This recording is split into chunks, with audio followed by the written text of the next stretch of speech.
Mcheze Bwana. Aggressive. Kama watu wamekuja kumtukuza Bwana ambaye ametupa uhai, ametupa nguvu. Thank you, Doctor. Amen. Hallelujah.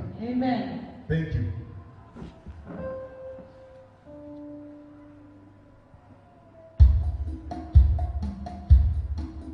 Nikisema ninaweza najidanganya, kumbe ni nguvu zako zaniwezesha. Nikisema ninaweza najidanganya,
ninaweza najidanganya,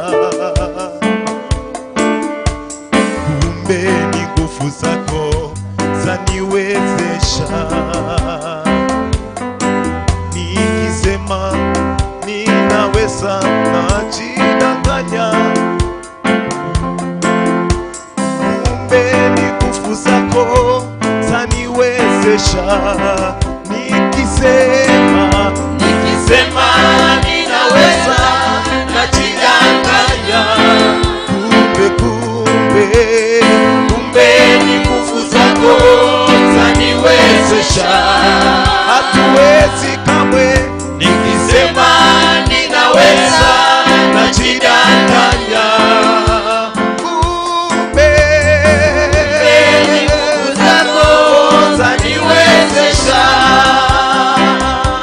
Ni wewe tu Bwana, ni wewe tu, ni wewe tu Bwana, ni wewe tu, ni wewe Bwana, ni wewe tu Bwana, ni wewe tu, ni wewe, ni wewe tu, ni wewe Bwana, ni wewe, oh, ni wewe Bwana, ni wewe tu Bwana, ni wewe tu, ni wewe, ni wewe tu, ni wewe Bwana, ni wewe, ni wewe Yahweh, ni wewe tu Bwana, ni wewe tu, ni wewe, ni wewe tu peke yako watosha, ni wewe Yahweh, ni wewe tu, ni wewe Bwana, ni wewe tu, ni wewe, ni wewe tu Bwana, ni wewe tu, wewe tu Bwana, wewe tu, wewe tu Bwana, wewe tu, ni wewe, wewe tu Bwana, ni wewe tu, unatuwazia mema, ni wewe tu, ni wewe Bwana, ni wewe, ni wewe Bwana, ni wewe tu, ni wewe, ni wewe, sifa hizi ni zako, ni wewe, ni wewe Bwana, ni wewe, hatuna mwingine, ni wewe, ni wewe Bwana, ni wewe, ni wewe, ni wewe, ni wewe, ni wewe Bwana, ni wewe, naanza na wewe Bwana, ni wewe, ni wewe Bwana, ni wewe, ni wewe, ni wewe, ni wewe, ni wewe Bwana, ni wewe, mwanzo tena mwisho, ni wewe, ni wewe Bwana, ni wewe, ni wewe, ni wewe Bwana, ni wewe, ni wewe Bwana, ni wewe tu, hakika ni wewe Bwana, wewe ndiye mwanzo tena mwisho, wewe ni Mungu naye tupigania Yesu, ni wewe Bwana, Bwana wetu 2022 ni wewe Bwana, hatuwezi peke yetu, ni wewe, ni wewe Bwana, ni wewe tegemeo letu, ni wewe, ni wewe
wewe tu, ni wewe, wewe tu Bwana, wewe tu, ni wewe, wewe tu, ni wewe, ni wewe Bwana, wewe tu, wewe Bwana, ni wewe tu, ni wewe, ni wewe, hakuna wakufanana na Bwana, hakuna wakufanana na wewe, hakuna wakufanana na wewe, hakuna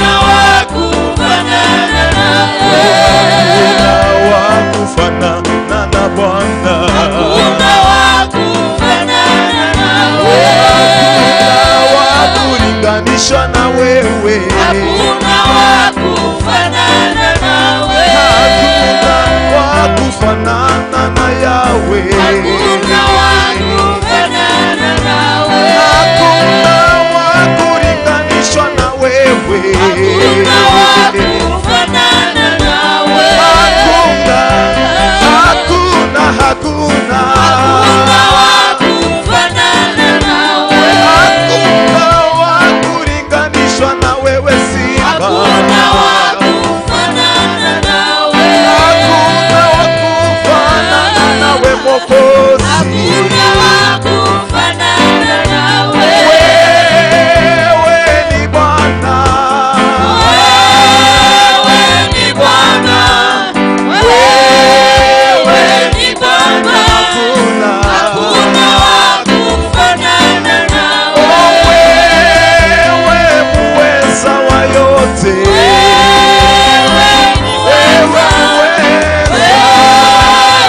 muweza, hakuna wakufanana na wewe, wewe ni mwema Yesu, wewe ni mwema, wewe ni mwema, hakuna wakufanana na wewe, hakuna wakufanana na wewe, hakuna wakufanana na wewe, hakuna wakufanana na wewe Bwana, hakuna wakufanana na wewe, hakuna wakulinganishwa na wewe, hakuna wakufanana na wewe, wewe ni mwema,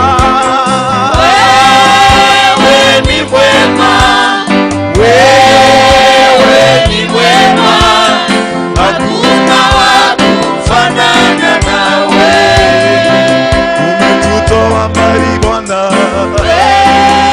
umetuleta hapa, wewe ni mwema, wewe Yesu, hakuna wakufanana na wewe, sio nguvu zetu kufika hapa Bwana, wewe ni mwema, wewe ni mwema, hakuna wakufanana na wewe, sio akili yetu kufika hapa leo, wewe ni mwema, wewe Bwana, wewe ni mwema, hakuna wakufanana na wewe, hakuna wakufanana na wewe, hakuna wakufanana na wewe, hakuna wakulinganishwa na wewe, hakuna wakufanana na wewe, wewe ni mwema,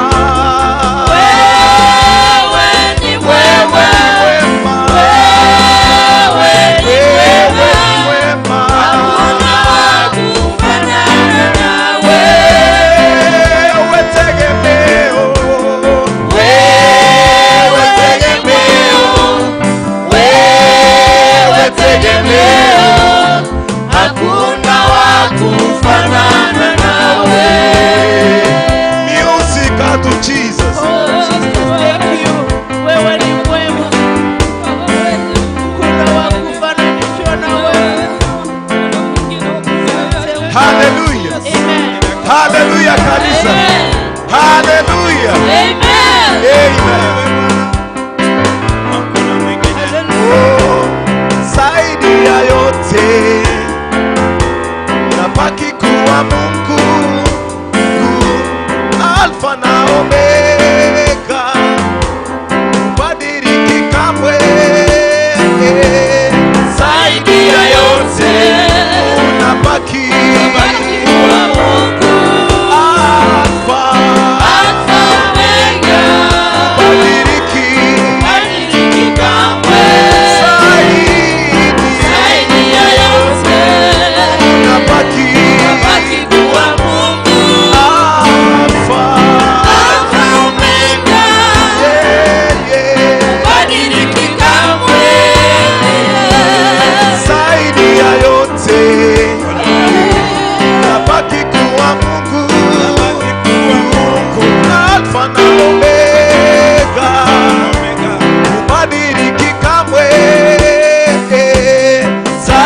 Yesu. lakini ukanyang'anya kwa njia saba.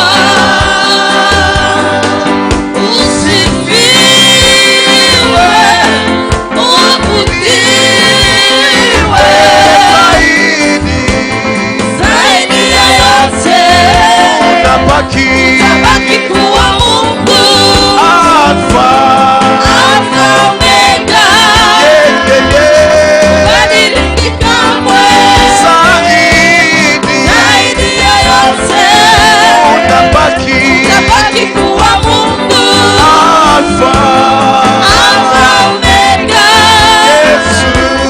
badiliki kamwe.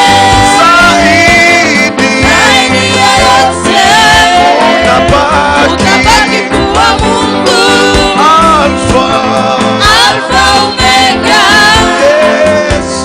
badiliki kamwe. Ubadiliki kamwe Bwana, ubadiliki kamwe Mfalme. Asante Yesu, tunakuabudu Jehova. Wewe ni Mungu, wewe ni Baba yetu, wewe ni Mungu ambaye ubadiliki Mfalme. Tunakuabudu, tunakusujudu, tukiria kwamba wewe ni Mungu, hautatuacha Mfalme. Asante Yesu, asante Mfalme wa amani, asante Mungu wetu, asante Baba. Wewe ni Yesu, wewe ni tegemeo letu, wewe ni kimbilio letu. Hakuna mwingine aliye kama wewe Bwana, hakuna mwingine anayefanana na wewe Bwana. Hakika matendo yako ni makuu, matendo yako ni ajabu, matendo yako yanatisha, matendo yako ni makuu kwetu Bwana. Tunasema ni asante, asante, asante kwa upendo Jehova. Baba, tunaomba uanze nasi Bwana, na uzidi kuwa nasi Baba yetu, maana wewe ni Mungu mwaminifu. Wewe unatosha, wewe unatosha. Hakuna aliye kama wewe Bwana, hakufananisha na yote yule Bwana. Wewe ni Mungu mwaminifu. Mwenyezi Mungu, Bwana, twakuinua asubuhi ya leo. Twaja mbele zako Bwana kama viumbe vidhaifu, tukisema ni asante, umetulinda. Asante Bwana kwa kutufikisha siku ya leo. Asante Bwana kwa sababu ya mwaka mpya. Twaja kwako Bwana, utembee nasi. Bila wewe Bwana tuwezi fanya kitu. Tunyenyekea mbele ya miguu yako Jesus. We thank you Lord. Tunapoanza siku ya leo Bwana, tuachilia mikononi mwako. Tembea nasi Bwana kutoka mwanzo mpaka mwisho. Tutakuinua, tutakushukuru kwa sababu wewe ni baba yetu. Tuomba tukiamini kwa jina la Yesu aliye Bwana mkombozi wetu. Amen. Amen. Tupigie Bwana makofi. Asante.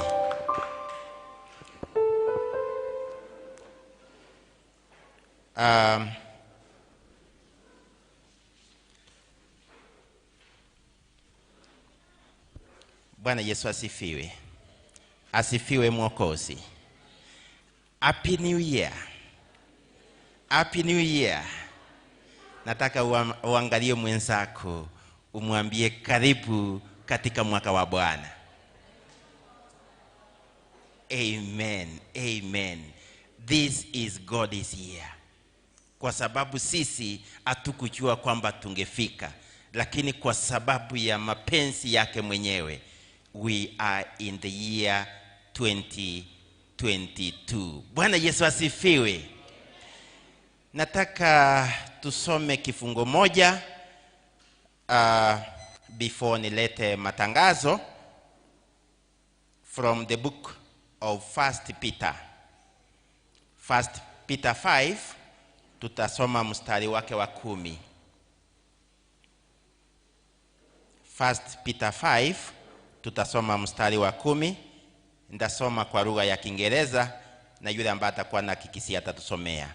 The Bible says in 1 Peter 5, verse 10, and the grace of all grace, and the God of all grace, who called you to his eternal glory in Christ, after you suffered a little while, will himself restore you and make you strong, firm, and steadfast. Bwana Yesu asifiwe. Yule ambaye amepata tikisi. Na Nyasaye bwobuyo bwonsi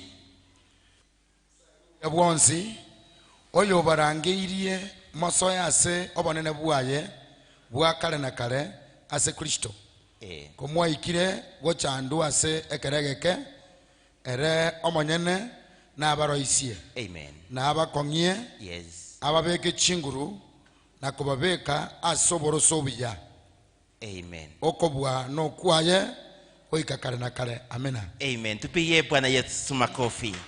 Amen. That the grace of our God. The Bible says, after we've suffered a little while, kwa muda kidogo tu, tumepitia mengi. Ukiangalia nyuma unaona 2021, it share of challenges. Look at the economy. Look at diseases, corona, name them. The Bible says, after undergoing some challenges, after you've suffered a little while, our God is going to restore us. Bwana wetu anaenda kuturejesha. Bwana Yesu asifiwe. The only thing we need to do ni kunyenyekea kwa Yesu Kristo. Ataturudisha whatever you wanted to do, lakini haujafanya. Ile yote ilikuwa imepotea. Ile wakati wote au kufanya whatever you wanted to do. In the year 2022, God has promised that he is going to restore. Anaenda kurejesha yote. May God bless you so much. So I want to welcome you to Nyamataro PHC Church.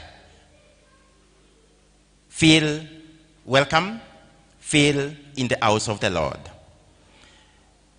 Wanafunzi wote, high school and below, uko form 4, form 3, mpaka chini kabisa,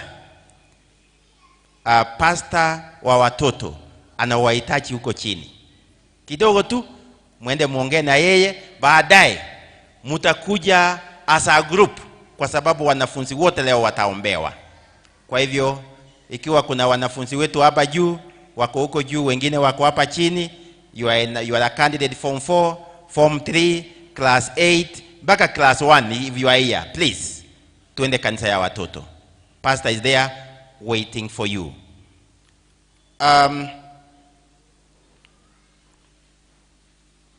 Secondly, kuna sister wetu Anita of Zion Fellowship. Alipoteza a close relative, sijui anaitwa wifi Kamati. Burial yake iko this week. I want to believe on Friday. Hiyo ndio ripoti nimepata. On Friday. So Zion Fellowship, tukue karibu na mpendo wa Anita na kanisa yote kwa ujumla. On Friday tuungane pamoja na hiyo familia kwa kusema pole kwa mshipa ambao uko kwa hiyo familia. Today we have a Lord's table. Wacha Mungu atusaidie, tuombe, tujitakase as we enter into the Holy Communion. All of us are welcome. I want to say COVID-19 is real. Nataka mahali umekaa uchiangalie vizuri. Chiangalie tu, you can judge yourself. Angalia mahali umekaa, distance kutoka kwako kwenda kwa mwingine. Jiulize kama umevaa mask na umevaa vizuri. Bwana Yesu asifiwe sana. We've been cautioned, tumeambiwa ile ambayo imekuja sana sasa ni kali kuliko saa kwanza. So we need to be extra careful. Hii mambo ya kusalimia na kote vyo muntu muna nje kwa mbwate corona ngwani kabisa. Nje kwa mbwate yo tali ngwani asinga nje kwa mbwate ntoma itio yo bwate, ntoma itio yo tabwati. The only thing is to stay safe. The only way you can stay safe, hata ukifanya hivi. Sio hiyo salamu imeingia. Yes, mwambie ndugu, Mungu ni mwema. Tumefika mwaka mpya. Hiyo itakuwa vizuri. Always pin your face mask and ensure you keep social distance. We need you. You need me. Your family needs you, and you need your family. Therefore, care for them. Jerusalem West, you'll be on duty this week. Kwa hivyo kiongozi wa Jerusalem West, tujipange as from tomorrow.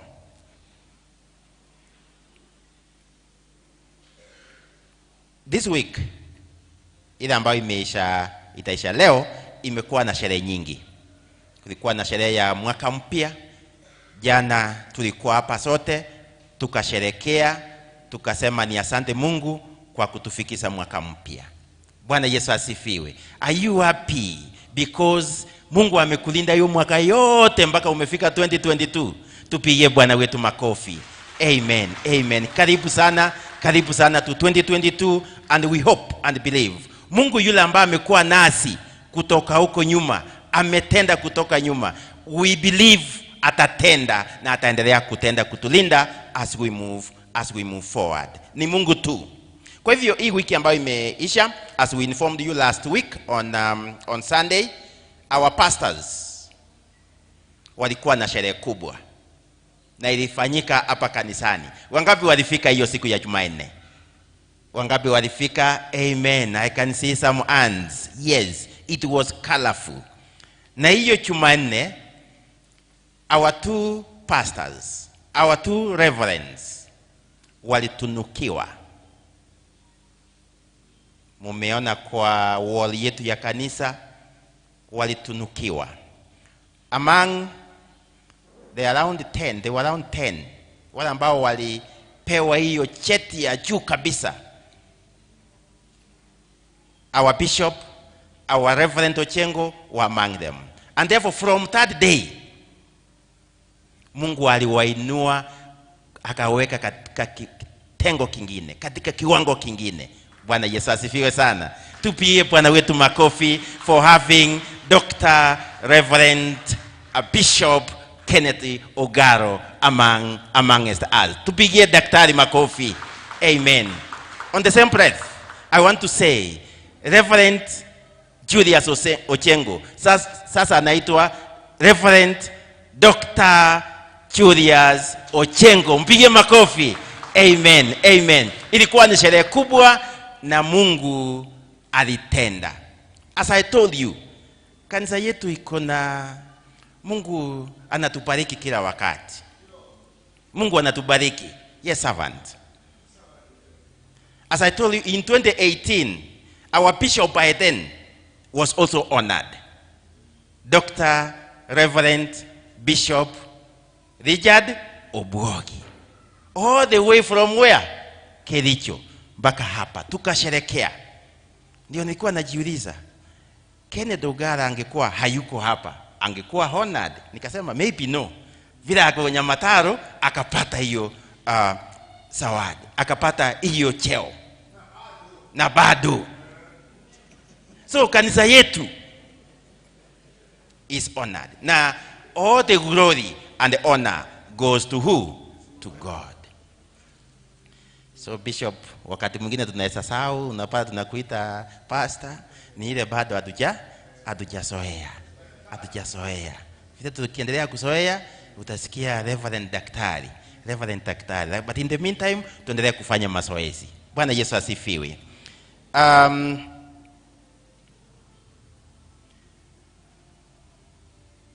Leo hatutakuwa na kwayasi nyingi. I want to invite wazee wote tufungue mwaka kwa kishindo. Tunakuja tuimbe ile wimbo ambao tunaelewa sote. Karibu wazee Nyamataro pia tukuje mbele ikiwa tuko huko juu, wale wako huko nje wote wakuje, tupange laini hapa mbele. Tufungue mwaka, tuseme Mungu atulinde huu mwaka wote. Tuendelee kumtukuza na kumuimbia. Wazee karibu. Wazee wakimaliza, tutaleta wamama wote na wao waimbe. So wamama waendelee kujipanga. Wazee tuingie mbele. Tukiongozwa na Mbaka ikiwa ako mbali, tuko na Joshua. Ikiwa Mbaka ako mbali, Joshua atuongoze, tulete wimbo ile ambao tunajua sote. Amen. Karibu wazee.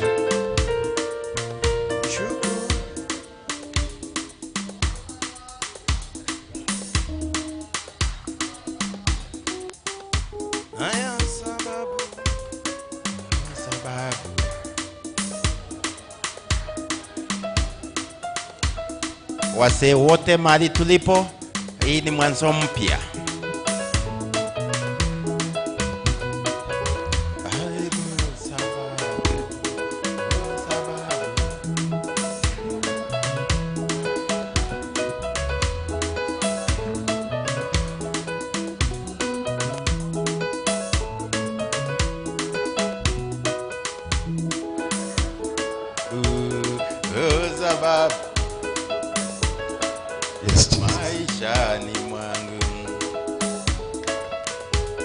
O sababu ya kutukuza Bwana maishani mwangu, nayo sababu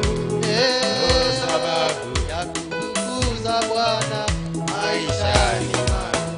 Wengine wamekufa, wengine ni wagonjwa, lakini niko hai, ninayo sababu sababu ya kutukuza Bwana maishani mwangu. Ninayo sababu ya kutukuza Bwana maishani mwangu. nayo sababu Sababu ya kutukuza Bwana maishani mwangu.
Amen. Asante sana wase.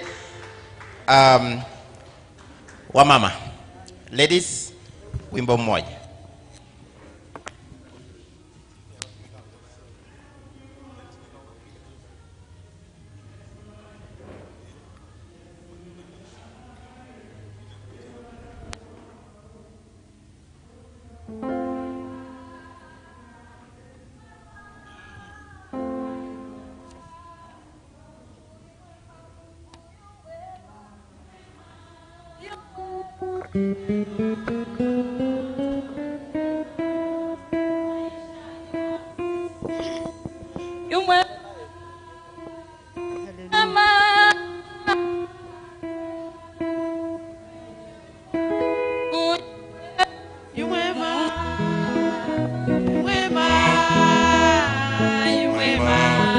Maishani mwangu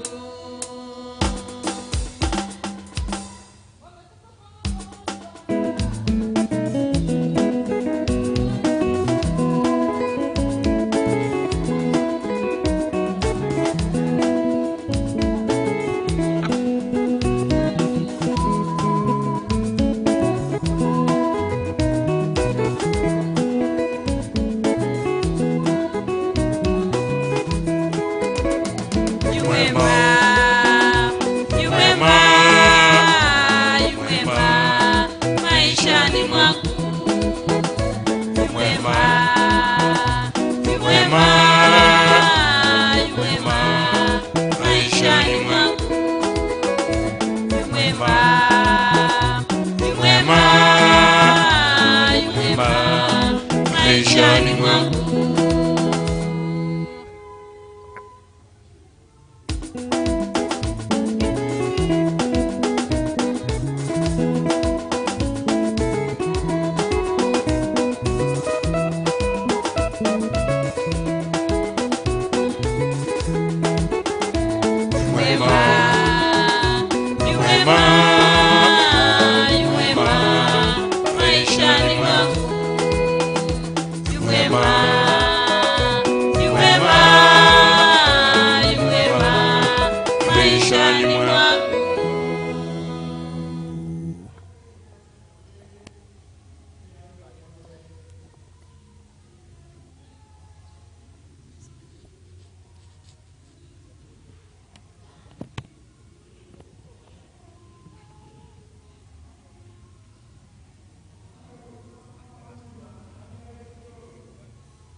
tuwapigie makofi wote. Asante sana. Nataka nitambue wageni ambao wako katikati yetu. Ikiwa ni siku yako ya kwanza kufika Nyamataro, nataka niseme you are welcome in the house of the Lord.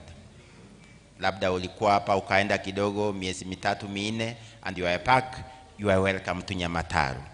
So wageni wetu wote mumekaribishwa mahali popote ulipo, feel in the house of the Lord. Ningependa msimame msalimie kanisa. Mgeni mahali uko, tusimame. Amen, amen. Tujipigie wote makofi kwa sababu ni wageni katika nyumba ya Bwana. Asante sana.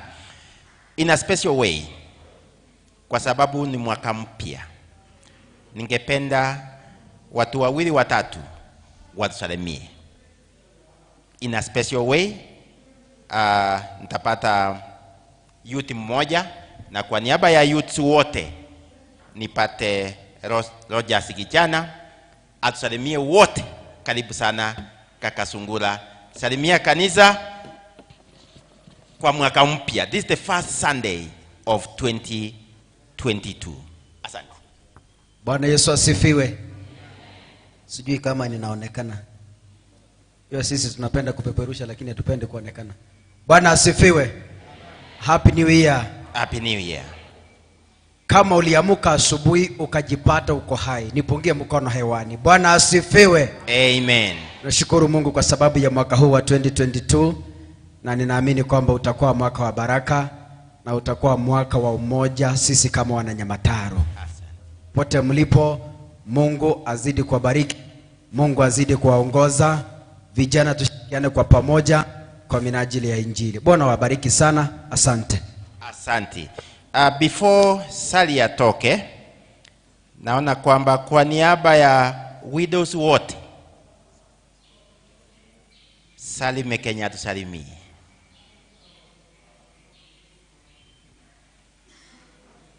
Uni mwaka mpya, salimie. Mungu aendelee kutubariki. Asante sana Sali.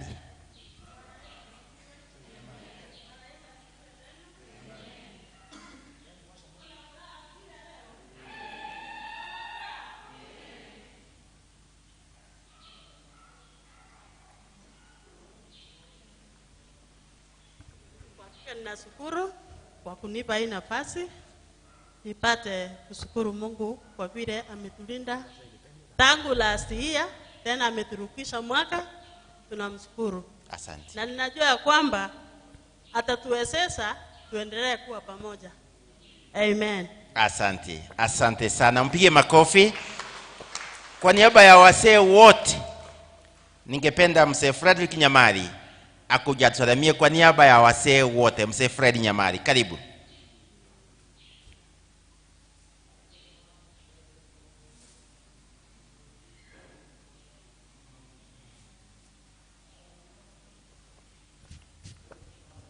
Praise the Lord. Amen. Bwana asifiwe. Bwana asifiwe tena. Nilielezwa kwa niaba ya wazee, sio kwa niaba yangu mimi mwenyewe. Kwa hivyo kama wazee tunashukuru na kukubali ya kwamba Mungu ametupea mwaka mwingine. Praise the Lord. Tumefuka the Jordan. Now we are in the new year. New year with new things. There is not a time you will do new things without looking back to the old things. The tomorrow is a blank page. It's now that we start to write the tomorrow. Praise the Lord. Lakini page ni blank. Lakini when you look back, unaona nini? The old things. When the old things, that is history. History is old. The old things will make you have a better tomorrow. Otherwise, tungekuwa na muda, tungeimba nyimbo mingi, Blessed Assurance, nyimbo kama hizo ni nyimbo nzuri. Kwa sababu si Yesu ni wako. Yes. Sio wetu, ni wako. Jesus is only yours. Thank you. Asante sana mzee Nyamari kwa niaba ya wasee. Kwa niaba ya wamama, nipate mama mmoja, Janet Gichana. Karibu sana Janet, tusalimie mwaka mpya. Tunya kubulia yenaki Nyasaye na wanchire igo Tukwani.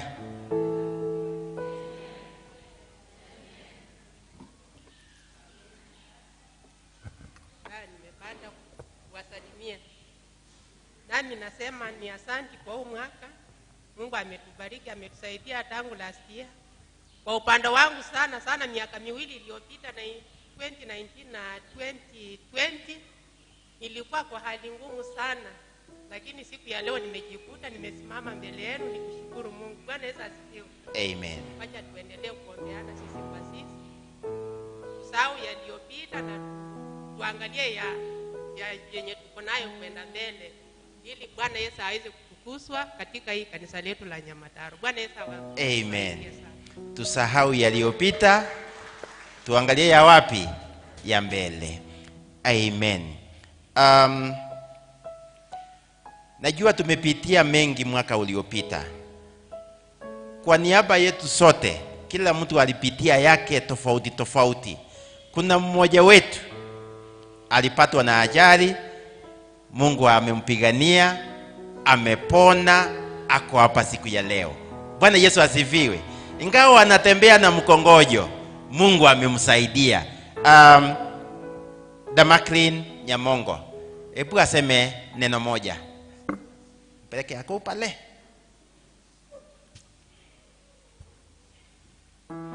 Mungu ametenda. Kuna siku nilienda kumuona alikuwa tu kwa kitanda, lakini Mungu amemponya. Amen. Amen. Amen. Ana Yesu asifiwe. Asifiwe tena. Amen. Mungu ni mwema kila wakati. Amenitoa mbali. Jinsi nilivyo sasa ni Mungu tu. Tena nitaendelea kumtumikia siku zangu za uhai wangu. Ninawarudishia shukrani kwa maombi yenu mlinifanyia, sababu mimi si kujichua wala si kujiona. Nilikufa lakini Mungu akaniweka hai. Sasa niko na nyinyi. Tuendelee kuombeana. Asante. Asante sana. Pia Bwana makofi. Asante sana. Damaklin amepona. Ni Mungu tu. Nataka nimalizie kwa tuko na pastors na pastors wako na familia. Ningependa nipate mke mmoja wa pastor, that this is Margaret Isoe. Awakilize familia ya pastors. Margaret Isoe. Bwana Yesu asifiwe. Happy New Year. Nataka kuchukua nafasi hii kumshukuru Mungu kwa sababu amekuwa mwema na ametutendea yaliyo makuu. So ni ombi langu kwamba mwaka huu mpya Mungu atembee pamoja nasi na tusahau yaliyo nyuma na Mungu atatenda yaliyo mema. Barikiwe. Asante sana. Wale wengine wamebaki, Bishop na yeye atatambua wengine. Wacha Mungu awabariki sana, wacha Mungu awainue in the year 2022. Wacha tushirikiane, ndio kanisa yetu yenye Nyamataro tusonge mbele as a family. May God bless you so much. Praise. Karibu sana.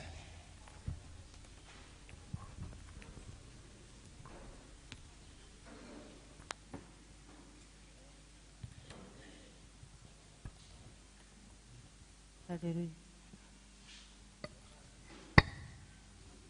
Hallelujah.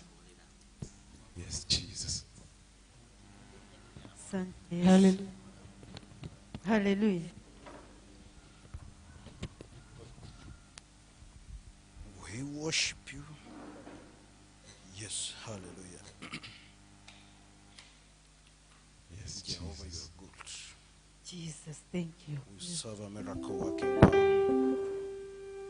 We serve a miracle working God. We serve a miracle working God. Hallelujah. Bwana asifiwe. Amen. Bwana asifiwe tena. Amen. Hallelujah. Amen. Hey, wanajeshi wa Yesu, Bwana asifiwe. Amen. Soldiers, how are you? Amen. Soldiers of the kingdom. Hallelujah. Amen.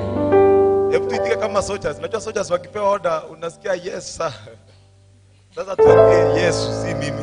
Bwana asifiwe. Amen. Hallelujah. Amen. Amen.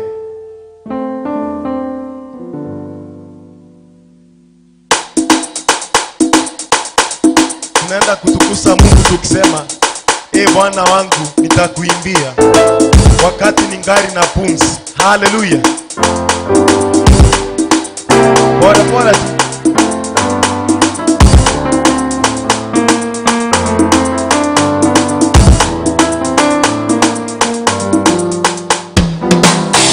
Bwana wangu nitakuimbia. Bwana wangu nitakuimbia wakati ningali na pumzi, nitakuimbia wakati ningali na pumzi, nitakuimbia. Bwana wangu nitakuimbia. Bwana wangu nitakuimbia wakati ningali na pumzi, nitakuimbia wakati ningali na pumzi, nitakuimbia. Bwana wangu nitakuimbia. Bwana wangu nitakuimbia wakati ningali na pumzi, nitakuimbia wakati ningali na pumzi, nitakuimbia. Bwana wangu nitakuimbia. Bwana wangu nitakuimbia wakati ningali na pumzi, nitakuimbia wakati ningali na pumzi, nitakuimbia. Bwana wangu nitakuchezea. Bwana wangu nitakuchezea wakati ningali na pumzi, nitakuchezea wakati ningali na pumzi, nitakuchezea. Bwana wangu nitakuchezea. Chezea Yesu. Bwana wangu nitakuchezea wakati ningali na pumzi, nitakuchezea 2022 wakati ningali na pumzi, nitakuchezea. Bwana wangu nitakuimbia. Bwana wangu nitakuimbia wakati ningali na pumzi, nitakuimbia wakati ningali na pumzi, nitakuimbia. Bwana wangu nitakuimbia. Bwana wangu nitakuimbia wakati ningali na pumzi, nitakuimbia wakati ningali na pumzi, nitakuimbia. Bwana wangu Jesus.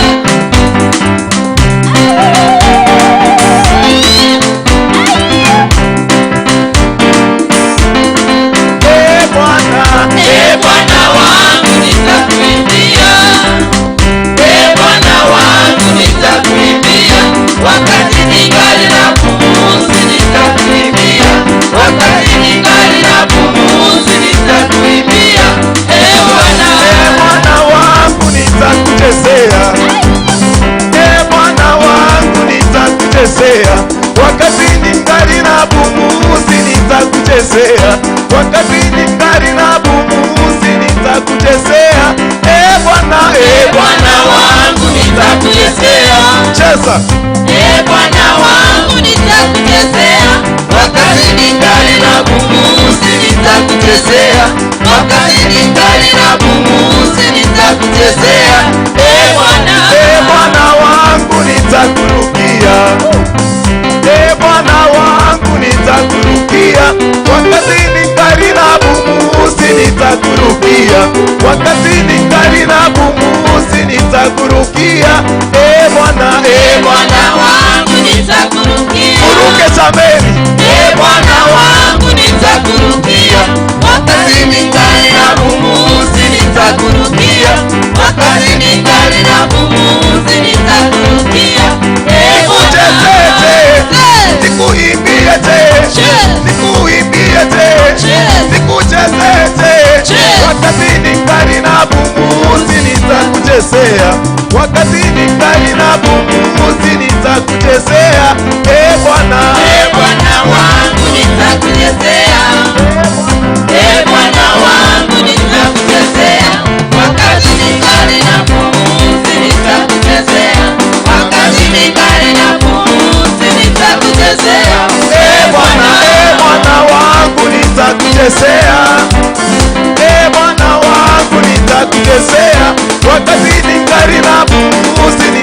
nitakuchezea, wakati ningali na pumzi nitakuchezea. Bwana, tucheze Yesu. Bwana wangu nitakuchezea, wakati ningali na pumzi nitakuchezea, wakati ningali na pumzi nitakuchezea. Bwana, wapi shangwe na vigelegele?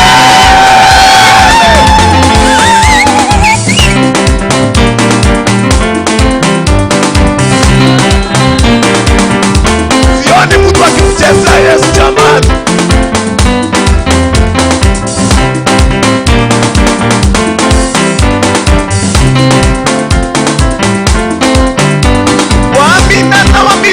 Mungu wa baraka ni nani? Waminene Mungu wa baraka ni nani?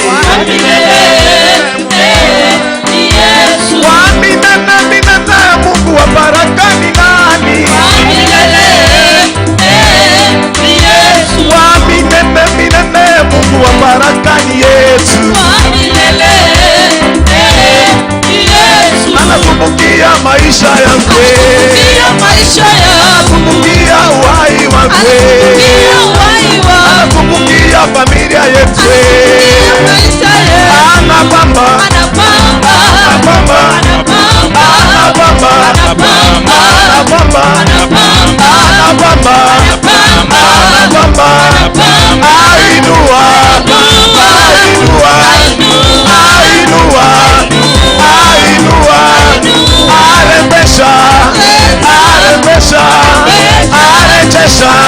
arejesha kilichoibwa. Yesu anarejesha. Haleluya, arejesha, arejesha, arejesha, arejesha.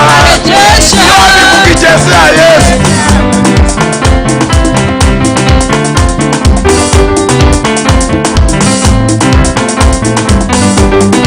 Twende.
Hallelujah. Amen.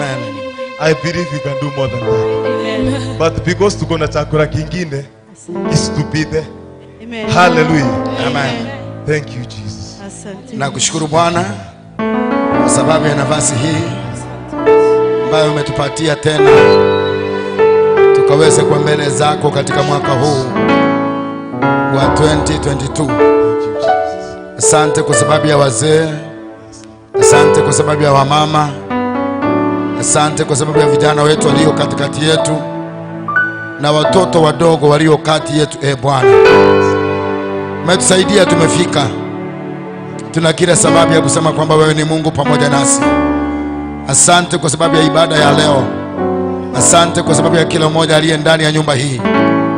Tunaomba kwamba safari ya mwaka huu, siku zote tutakuwa tukikuja mahali hapa, siku za Jumapili kwa ibada, waja yale ambayo tunayapokea leo yakaweze kuwa ni msingi wa yale ambayo yatafanyika katika mwaka mzima. Naomba uanze pamoja nasi, na Bwana umalize pamoja nasi katika mwaka huu. Neema yako ituonekanie, neema yako iweze kuwa juu yetu. Ukabariki kila mmoja ambaye Bwana amefika katika ibada ya leo kupitia neno ambalo tunaenda kulipokea kutoka kwa mtumishi wako. Asante kwa sababu wewe ni mwema. Shughuli zote mikononi mwako. Tawala, utuongoze, utupiganie, kwa kuwa wewe ni Mungu mwema na Mungu mkuu. Katika jina la Baba na Mwana na Roho Mtakatifu nimeomba na kuamini. Amen. Amen. Amen. Tupigie Bwana Yesu makofi kwa jina la Yesu Kristo. Nataka niweze,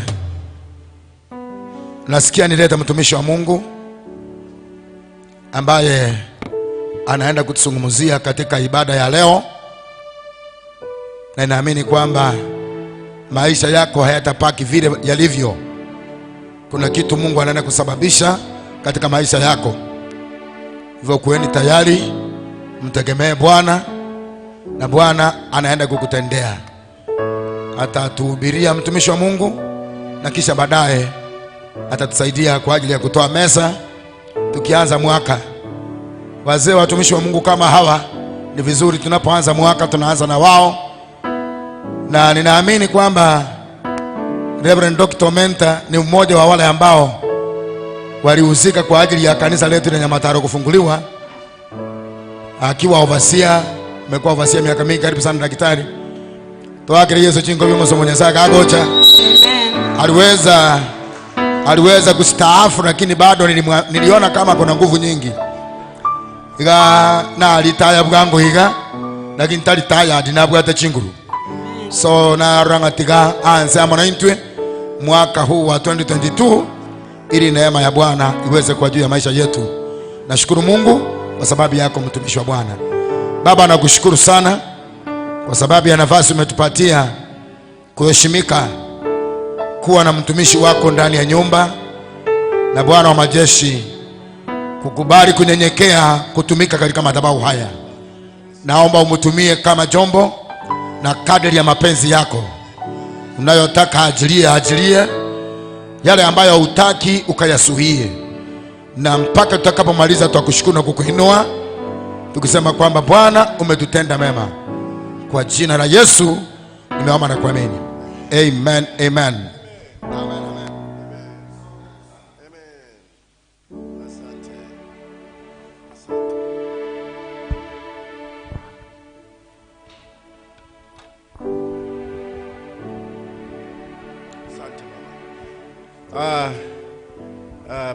Bishop Daktari Ken na Daktari Reverend Ochengo, wenzangu wote ambao tunashiriki pamoja siku ya leo, mwaka mpya, wazee wa kanisa hili, viongozi wakiwemo wala ambao wengine nimewajua kwa muda mrefu.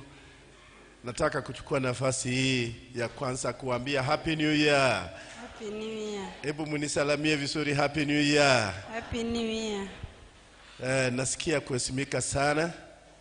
Niwete na sikirwe mono. Kuwa mgeni wa heshima katika kanisa hili kubwa. Koba umugeni wesi kwa kanisa yenene. Ambalo nimelijua kwa muda mrefu. Kanisa na manyira sama tukamange. Na Mungu ametuleta umbali huu. Na manene otolete robo arobo. Hata vile nimeona mnaendelea katika hali ya uchenzi.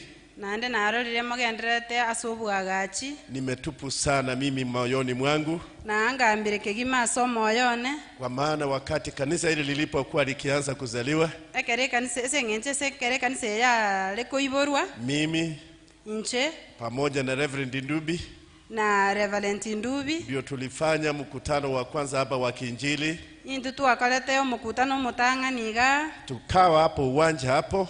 Tukabaga bwasegeti. Na tukuona kama kuna uwezekano. Na ande ntu arote ngakonyalekana nkoro. Tufike umbali tumefika kama sasa hivi. Toiko bwaro tuikirebu na bono iga. Ambao walituona pale siku hiyo Reverend. Bali batorote aliali tukelio Reverend. Walisema hii kitu kitakuwa namna gani? Iko babolti ngegenteke na kikerabe. Kumbe Biblia vile inasema.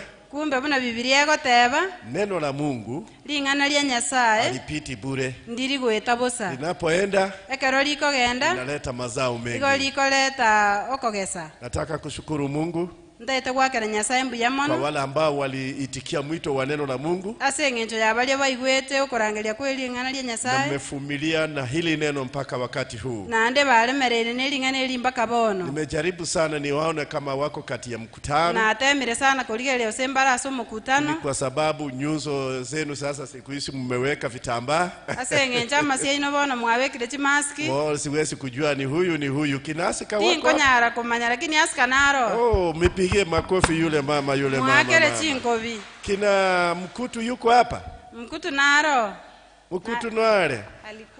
Alikuwa Kuna mzee familia ya mzee Charles wako hapa?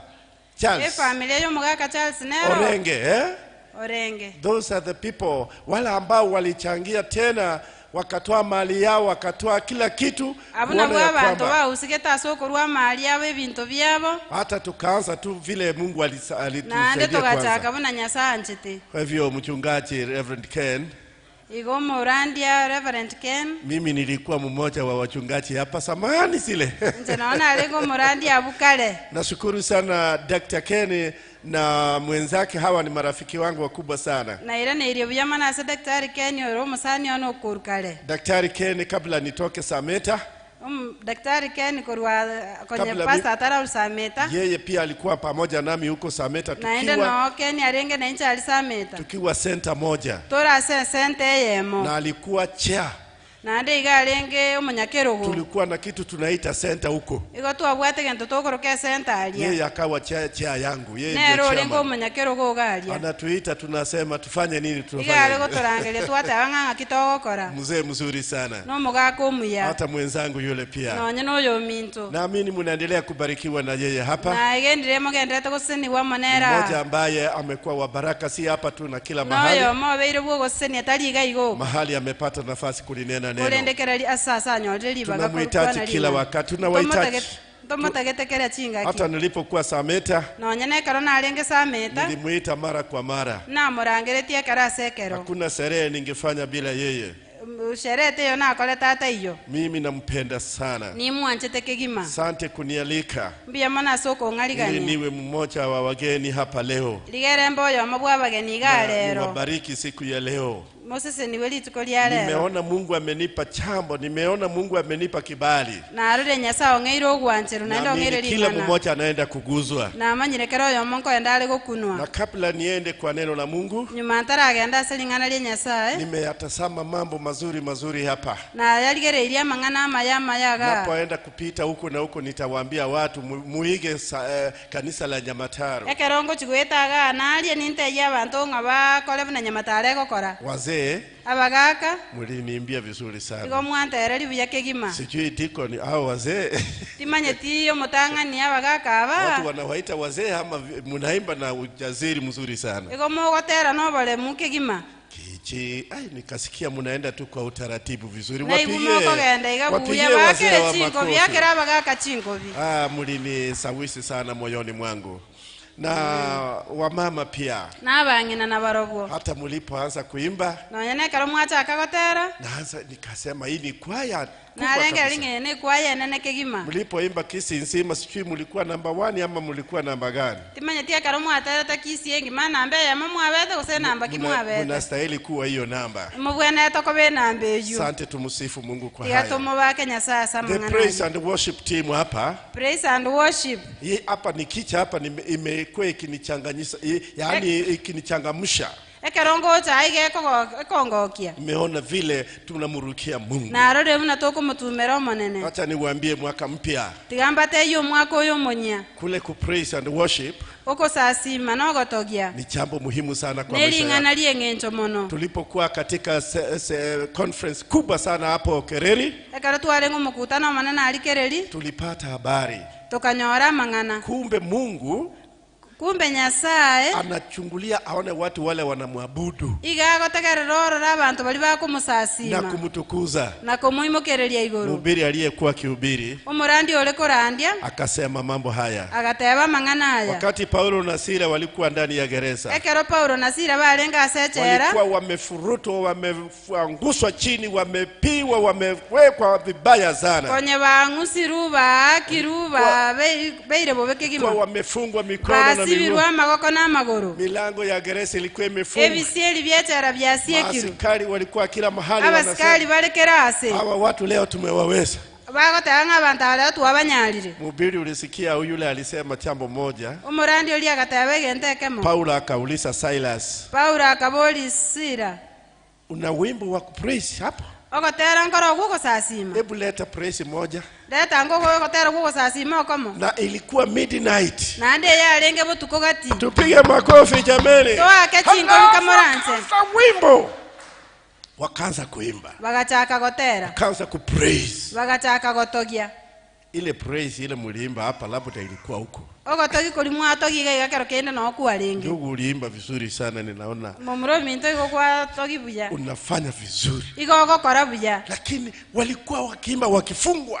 Iko bale gotera kebasibire. Unajua hiyo silaha okerwanererekyo kikaribu mipango yote ya wale watu ambao walikuwa kinyume gegasalie meroberi yonsi y'abantu bali balenge maminja ya Paulo na Sila na milango ikafunguliwa nebisieli bikaigoka minyororo ikakatika eminyororo ikayibutoka na hiyo wakati nechinga kiechecho Injili ilizaliwa Filipi Injili ekaibarwa ali Filipi ambayo haikurudi nyuma eyetairanete maegana ine mpaka wa leo mpaka lero. Hebu tumshukuru Mungu. Tigatomwakere Nyasaye mbuya mono. Tukiwa kanisani. Kero torase kanisa. Mwaka mpya ambao tumeanza. Omwaka omunyeto wachakire. Nataka kuwasihi wapendwa. Ntagete ko basorora abanjwa. Tuingie katika praise and worship. Tigatoso aso ogosasima no gotogia. Haraka ufikie wakati wa kupraise. Minyoka kegimo ikere chinga kichogotogia. Utaweza kuinuliwa. No nyale ko imokereriwa iguru. Mungu atafanya mengine. No manene na akora ya. Hata unapoyapitia machanga mbalimbali. Na kero gwetera matemo awao. Endelea tu kulisifu jina la Mungu. Endelea kulitogia elieta ya Nyasaye. Bwana asifiwe. Manene Yesu abakwe. Kabla niende mbali. Nyuma ntaragendale. Lero. Mimi naitwa Reverend Dr. Nemwele Omenta. Akoro kwa Dr. Reverend Omenta, Nemwele Omenta. Nilitunukiwa hiyo mamlaka. Na etu chinguru echo. Miaka karibu 2-3 imepita. Miaka 2-3 yaetire. Na Mungu ameniwezesha. No maneno umanyalire. Na nimekuwa nikiomba sana Mungu asidi kutuinulia watu. Na ande na aberengo sabakegema Nyasaye tuimukeria abantu. Na pia tuungane pamoja. Tubwata na sobo amo. Watu wa dunia hii wanaendelea kuinuliwa. Abantu benseye bagende to kuimukereriwa igoro. Wengine wanaitwa maprofesa. Abande baro kuchi profesa. Na wengine wanaitwa majina makubwa. Abande baro kwa marieta manene. Sijui mnajua hata watu wa Mungu. Timaiti kusema maete na wanyana abantu ba Nyasaye. Pia Mungu anawajali. Na wanyana Nyasaye na abajaliti. Lero nilipata habari. Nanyora amangana. Nikija niche kuintroduce kwenu. Ekana na chanzo kwa na semole. Kuhusu watu wawili ambao kwa kanisa hili letu la PAG. Igoro ya abantu baberase kanisa yeito ya PAG. Tuko na wachache sana ambao wanaitwa hilo jina daktari. Etubwata abantu abake sana bakoro kwa daktari. Huyu amenyemelea sana, nimemjua akisoma sana. Oyo na nyonkereire sana na mumanyire akara kusoma. Amepitia ma colleges mbalimbali. Oyeteire chi college yao. Hata ingine tulikuwa na yeye huko Etora siku ile. No ene ye mtu alengenera ali Etora. Hata kuna ingine tena anaendelea. Nilimpata ni msomi ambaye ana hamu kusoma sana sana kuhusu neno la Mungu. Sikujua Daktari Ochengo pia alikuwa na moyo kama huo. Leo ndio niligundua ni yeye pia. Mungu ni mwema. Kupata wasomi kama hawa ambao wamefika kiwango cha kuitwa daktari katika neno la Mungu. Mtu mmoja aliniuliza wakati nilianza kuitwa daktari. Akaniuliza hivi, Pastor, nieleza wewe unaitwa daktari sasa hiyo maana yake ni nini? Sasa nikamuuliza, sasa kuitwa daktari, unaita madaktari wengine wanatipu watu masindani, unawaita madaktari. Sisi hatuna sindani, sisi ni madaktari wa neno la Mungu. Tupigie madaktari wa neno la Mungu. Nataka wache hapa mbele officially, muje hapa mbele officially, muwaone leo vile wanaonekana. Si wale vile ulikuwa unawaona ati Ken Bishop tu majina ile ya juu tu. Mungu amewainua. Kabla niwaambie hayo, kutoka kitabu cha Yohana 12 mstari wa 26. 12 mstari wa 26. Biblia inasema, yeyote ambaye ananitumikia anamtumikia Mungu, na Mungu Baba atamheshimu.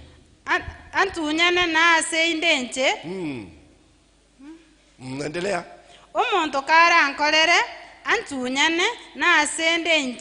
N'umusumba onena nao arabe naende omuntu karankolere tata namusike.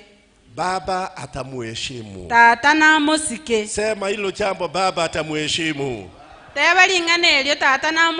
Baba atamuheshimu. Tata namusike. Mungu anapenda sana watu wale ambao wanamtumikia.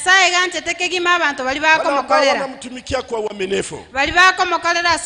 Wanamfuata Bwana Yesu. Wale ambao wanafanya bidii kuona kwamba wanaendelea kuambatana na njia ya Yesu. Hata Yesu akasema watu nitakufurahi wakae karibu na mimi. Wanapoendelea kunitumikia, Baba wa mbinguni atawaheshimu. Munaona haya?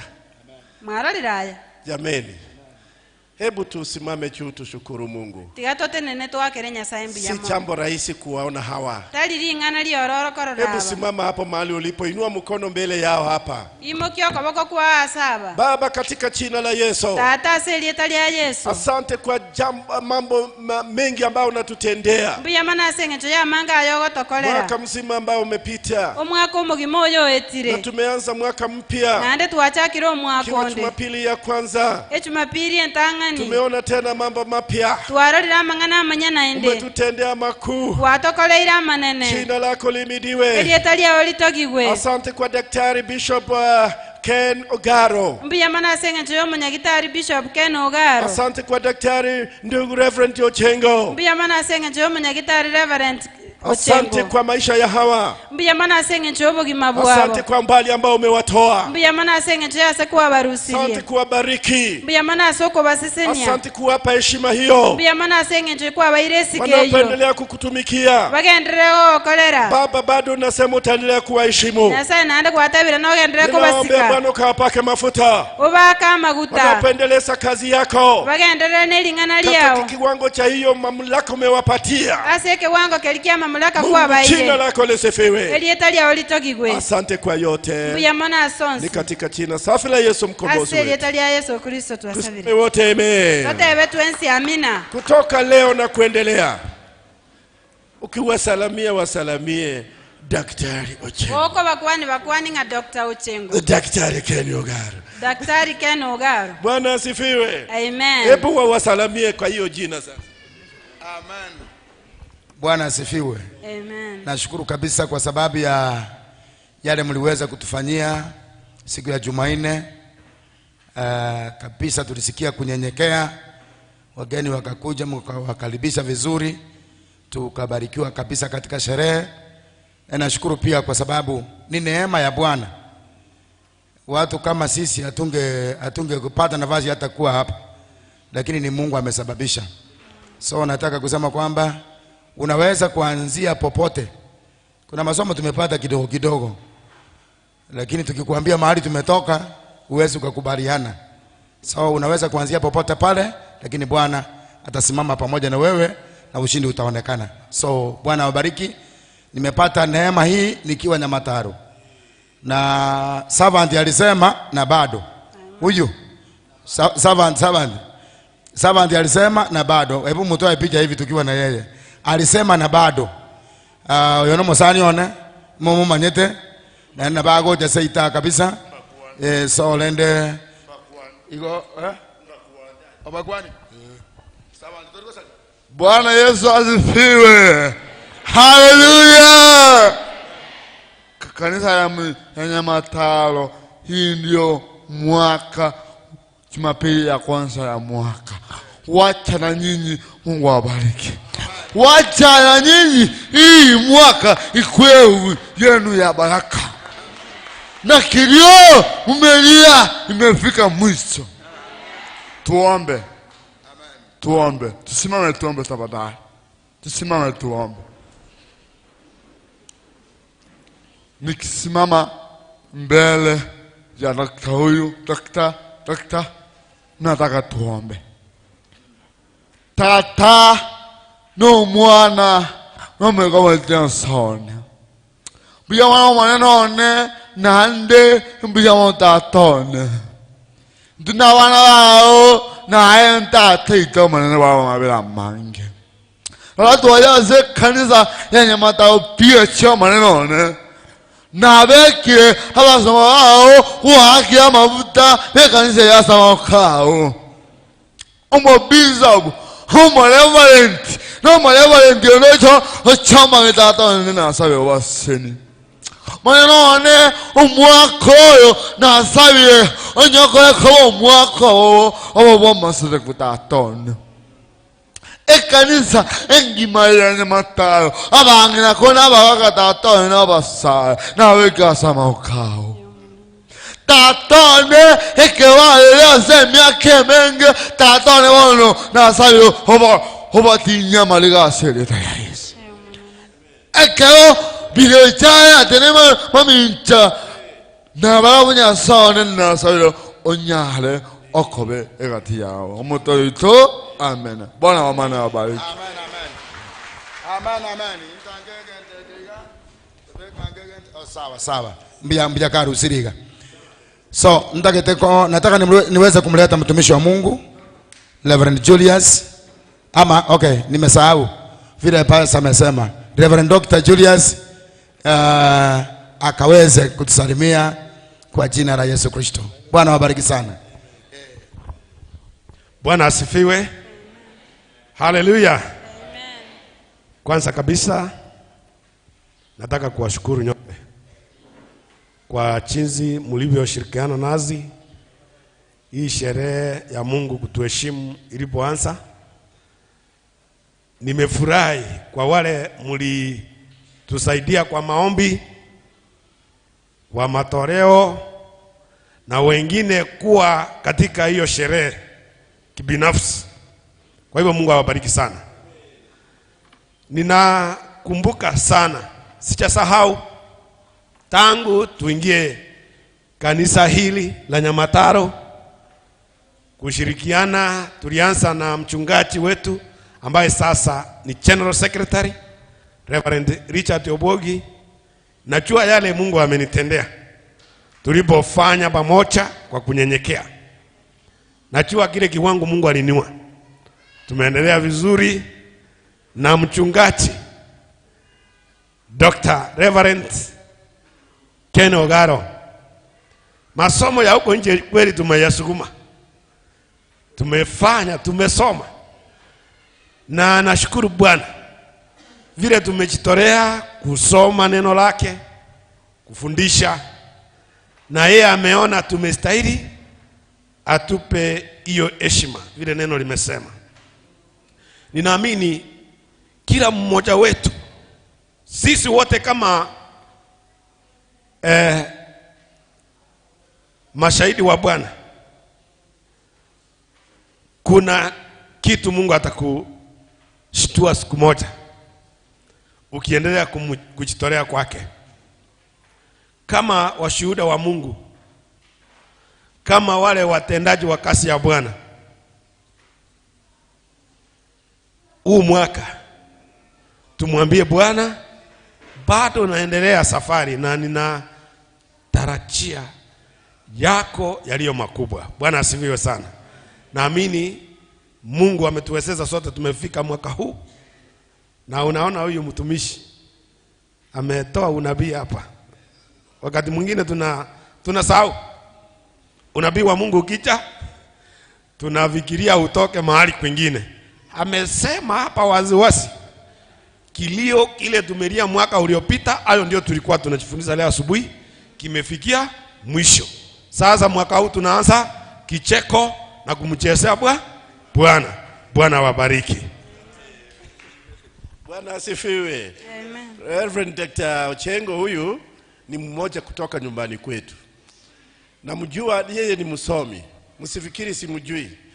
Huyu ni hatari sana. Ni wanaume wale ambao walijitolea wakasoma viwango vile vya juu kwa masomo, na ni mwalimu. Si ndivyo? Na Mungu amemuita katika utumishi wa Mungu. Oh, Bwana asifiwe. Amen. Namshukuru kwa kujitolea na Mungu akubariki. Pole kwa kurudia, umenikumbusha tukiwa vijana wadogo ulikuwa CD director. Na ulipo facilitate nyimbo ilikuwa moto sana. Bwana akubariki sana. Thank you, daktari.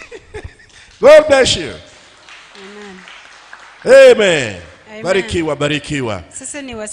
Sasa Bono. kabla niende kwa neno la Mungu, Nyamantaro so aselingana lya Nyasaye. mtanikubalia nikienda haraka. Munga njere kerongo genda bwangu. Kuna mahombi naenda kufanya specially Ama sabonale ngo chikokora abene. kwa ajili ya nchi yetu ya Kenya. Asengencho yense yetu ya Kenya. Ni wakati wa siasa mwaka huu ambao tumeingia. Nechinga kitia siasa so mwako yotu asoile. Sisi kama kanisa la PAG Intubune kanisa ya PAG. tunakubaliana na uongozi Ikoto uwanzirana n'oburai. ambao unatokana na Mungu. Obo koruwa se Nyasaye. Wakati viongozi wanachaguliwa, Ekere abarai bago chorwa. tunataka Mungu atulize nchi yetu Ikoto taite Nyasaye to mulemba sense. na Mungu atuletee viongozi ambao wanaenda na moyo wake. Nande Nyasaye ta abarai bali bara so moyo ye. Mkiona wakipita hapa na pale Ekere moko barra bagwetaga naye. wakitafuta kile na kile, Bakoliye na kelia. msiende nje sana. Mosoka sikomono. Kazi yetu tusidi kuwaombea. Egasi yetu tikatogendere gusaba. Mungu atatusaidia. Nyasaye na atokonya. Na kati yetu hapa Na katikati ya itoga. nimeona Mungu anaendelea kuinua watu Na arure Nyasaye nagendete kuimukia ambao ni abantu. wa kiimani yetu, Aba imani ya ito. ambao Bokogena wetu. wanataka pia kupanda hiyo ngazi ya uongozi. Aba batagete kulina ngasi eyo. Wengine waitu ma MP, wengine waitu wa MCA. Abande baro kuchia mpya, abande baro kwa wa MCA. Hata nilipokuwa nikitembea hapa njia hii, Na nde karana aliko talenjereje. nilipata mmoja anaitwa Felix. Na nde nani oroyo mokuru ku Felix. Felix yako wapi? Felix ngayale. Huko nyumbani karibu. Watu walikuwa wananiambia huyu tunamtaka. Sijui. Nkali abande bale bande ngoyo ntomotagete. Mnamjua huyu? Inumomo maeto oyo. Nimeona ameanza kuitachiwa na watu. Na arorira abantu bamuganirie. Anataka kuiwa kiongozi. Igatagete ko bomurai. Na ni muumini wa mahala hapa. Na nde no muru oyo mabwe kaniseni. Amekulia Borandia. Okine ile Borandia. Nimesema uongo? Na ngainereire. Nimemuona huyu. Na mororire. Gaki Nyasaye agotoigwa. Si Mungu atusikie gaki. Wacha Mungu atusikie. Na intuna totamero oyo mbobe toraiguba minto. Amen. Karaimo kianga maboko totebenga Nyasaye tomokonya royo. Baba, katika jina la Yesu. Tata aselieta lya Yesu. Asante kwa ndugu huyu mwenzetu. Bia mana sengencho yoyo mi. Tunaona umeweka uzito ndani ya moyo wake. Na rode kwa weki robo litaso moyo. Anataka kutumikia watu wako. Igata ketoko kolera abantu ba. Ameanza kuuliza watu kama wanaweza kumpa neema ya kukubaliana. ongeire kubolia abantu gosemba mogwancherwa ili apate kuendelea na hiyo kazi. digeragendere nemireme Sisi kama kanisa ntubune kanisa hatuna lolote, ntubwatikende ni kumuombea tu Bwana. noko musabira guka Mupe neema yako, mobuye bwao anapopita hapa na pale ekeragweta agana apate kibali kutoka kwako, anyoro gwanchero na korwa akipata sole kibali kutoka kwako nande akonyoro gwanchero pia korwa apate sole kibali kutoka kwa watu, nande anyoro gwanchero korwa na ikiwa saba atachaguliwa Mwenyezi Mungu, nande kara chorwe tunajua atatenda kazi ile ambayo ameahidi kuwatendea wananchi, nande tomenyete nakole gasi eli aliere ira akikumbuka wante jina lako Baba. totogi eli etali yao tata Asante Baba wetu, mbiya mana tato ito kampake mafuta yako, mwaka magutao kamjalie Baba. umwanchere Hebu weka nyasa magoti yako, ukamulinde Bwana. umulende nyasa Tunajua anapitia vishawishi vingi, nimanyete ngweterale bitange tunajua binge siasa ya nchi yetu ni mbaya na ina mambo mengi machafu. nimanyete siasa yense yaitege bwata mangana Kuna wale amanga mabe wanachanganya mengine ambayo si mazuri, ayanda ko baburukani atali lakini amaya utulindie huyu mwenzetu, kolendo tolendo royo mito utumulindie huyu ndugu, umulende nyasa umulinde Mwenyezi Mungu umulende tata anapopita hapa na pale. akera gweta gana Mungu aya umulinde, nyasa umulende neema yako imtose, obuya bwo ni muisana katika jina la Yesu mkombozi aseli wetu, etali ya Yesu Kristo na tuwasali tuseme amen. tateba amina Asante. amen God bless you. God bless you. Thank you. Jambo ambalo ninaenda kufanya sasa lingana ngo chikokora bono ni kusoma neno la Mungu. no soma lingana lya Nyasaye Baada ya hapo nyuma yayo tutaenda kwa meza ya Bwana. togenda semesa Nitaenda kuombea baraka nyingi katika kanisa hili ningende gosaba amaseni amanga ase kanisa eye ili kazi ya Mungu inayoendelea hapa izidi kunawiri na kuendelea. ligere gasi ya Nyasaye gendere tasa egendere Fungua mono Biblia zetu sasa, toigole chi Biblia cheito bono kitabu cha Mwanzo ekitabu kyomo chakano 18 15 na mstari ni 14. negesieli kyaye ye 14 Genesis chapter 18 omo chakano 15 verse 14. 14 Nasema, is anything too hard for the Lord? inganaki rire likong'ulira musinye omonene Is anything too hard for the Lord? inganaki rire likong'ulira musinye omonene Na tuombe tena katika jina la Yesu. igatosaba aselieta lya Yesu Baba ushie milele na milele, tata omenyete kale na kale nimesoma neno lako, nasomire ling'ana lyao mimi ni mtumishi wako nche n'omusumbu Bwana, mimi ni vessel yako Baba, nche nekebekerero kyao unitumikie ninapoleta ile neno kwa watu wako. ntumike karango kwana ling'ana lya Watu wako wanapolisikiliza Bwana wabarikiwe, abantu bao ke bakolitegerera uwainue watu wako siku ya leo oimokia abantu bao lituko kupitia hili lya neno lako takatifu, wetera ase ling'ana eliri chenu ni katika jina la Yesu mkombozi wetu, aselieta lya Yesu motoli itu na tuseme amen. toteba amina Wapendwa katika jina la Yesu, abantu aselieta lya Yesu tumesoma swali ambalo liliulizwa na malaika wa Mungu. twasomire liboli lyaboletigwe n'omumalaika onyasaye Malaika huyu alikuwa katika nyumba ya Ibrahimu, omumalaika oyo galenga ase nyumba ya Abrahamu na wakati kama huu wa malaika walipokuwa katika nyumba ya Ibrahimu, nasichinga kiecha malaika alenga ase nyumba ya Abrahamu Abrahamu walikuwa wameahidiwa ya kwamba watakuwa na mtoto, na kupitia kwa mtoto wao watapata uzao mwingi, hata ujae dunia uwe kama mjanga, na binguni wawe kama nyota za binguni. Abrahamu konye baliererwe irang'amba twara omwana nande gwetera omwana oyimba twara abana abange baichore buna ching'ana ng'eni cheigoro na buno omochanga onyancha Walikuwa wamengojea kwa muda mrefu, konye baganyira ase amatuko amange lakini ni kama walikuwa wamekufa moyo, bono bagaika bagakwa omwoyo kwa maana walikuwa wamepita umri ule ambao walikuwa wakitarajia. ekiagera konye beeteire chinga kichiri chiokoibara chiaetire, Lakini Mungu hachelewi. kolende Nyasaye tali konyorwa. Mwambie mwenzako Mungu hachelewi. Neyoyo minonga Nyasaye tali konyorwa. Mungu mwambie. Motebye. Mungu hachelewi. Motebi nga Nyasaye tali konyorwa. Wakati kama huu malaika wakafika kwake, chinga kibunechi aba malaika bagaika mwaye, wakamletea habari ya binguni, wakamletera mang'ana igoro, wakamwambia bado Ibrahimu, wakamotebya Abraham, Mungu hachelewi, Nyasaye taranyorwa kupitia kwako gwetera asole. Wakati kama huu mwaka ujao, chinga kibunechi omwaka onde tapitia hapa, ninge ntoetera tutapata mama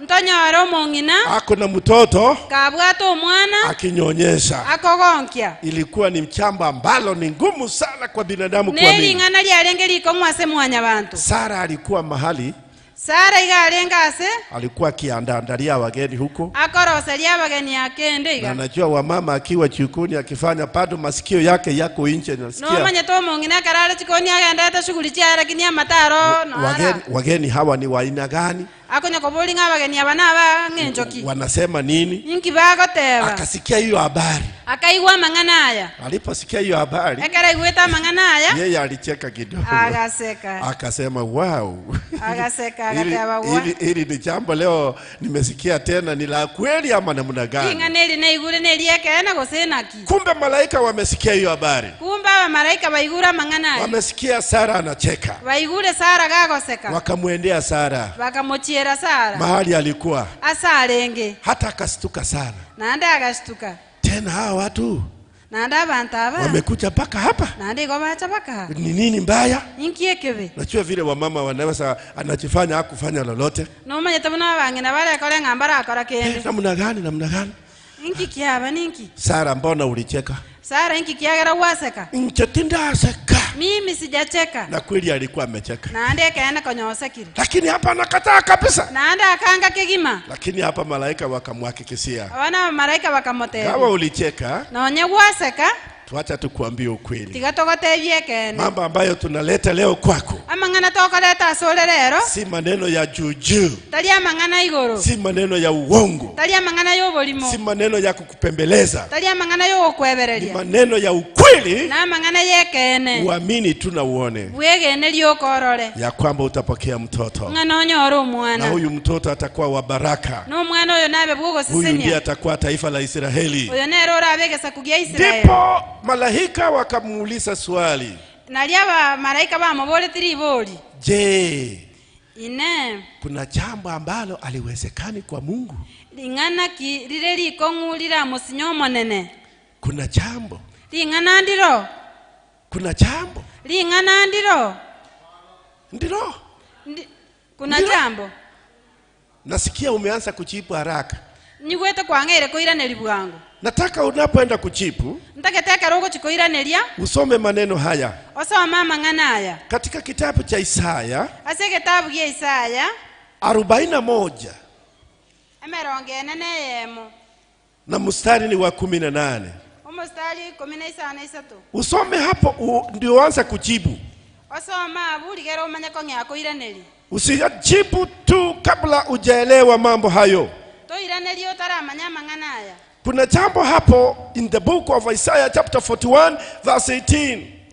ling'ana ndiro ase egetabu gia Isaya emerongo ene na eyemo ogosoma 15 Ili ujibu ile swali vizuri.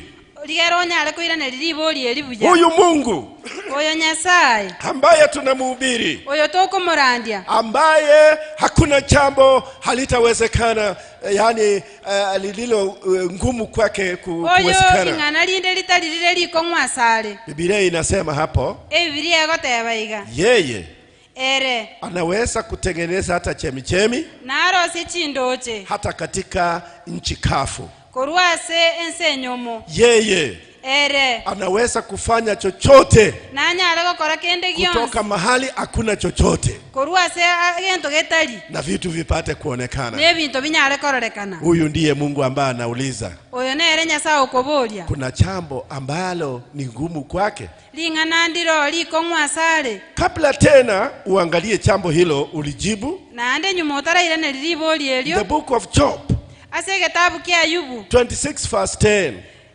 emerongo ebere na isano emo ogosoma 10. Utasoma hapo nosoma abwo uone Mungu huyu orore Nyasaye oyo ndiye ameweka mipaka ya maji hata ya bahari, Nyasaye oyo nero obekire chimbebe noe nachi amache y'enyanja, hata ameweka mipaka ya mwanga na usiku.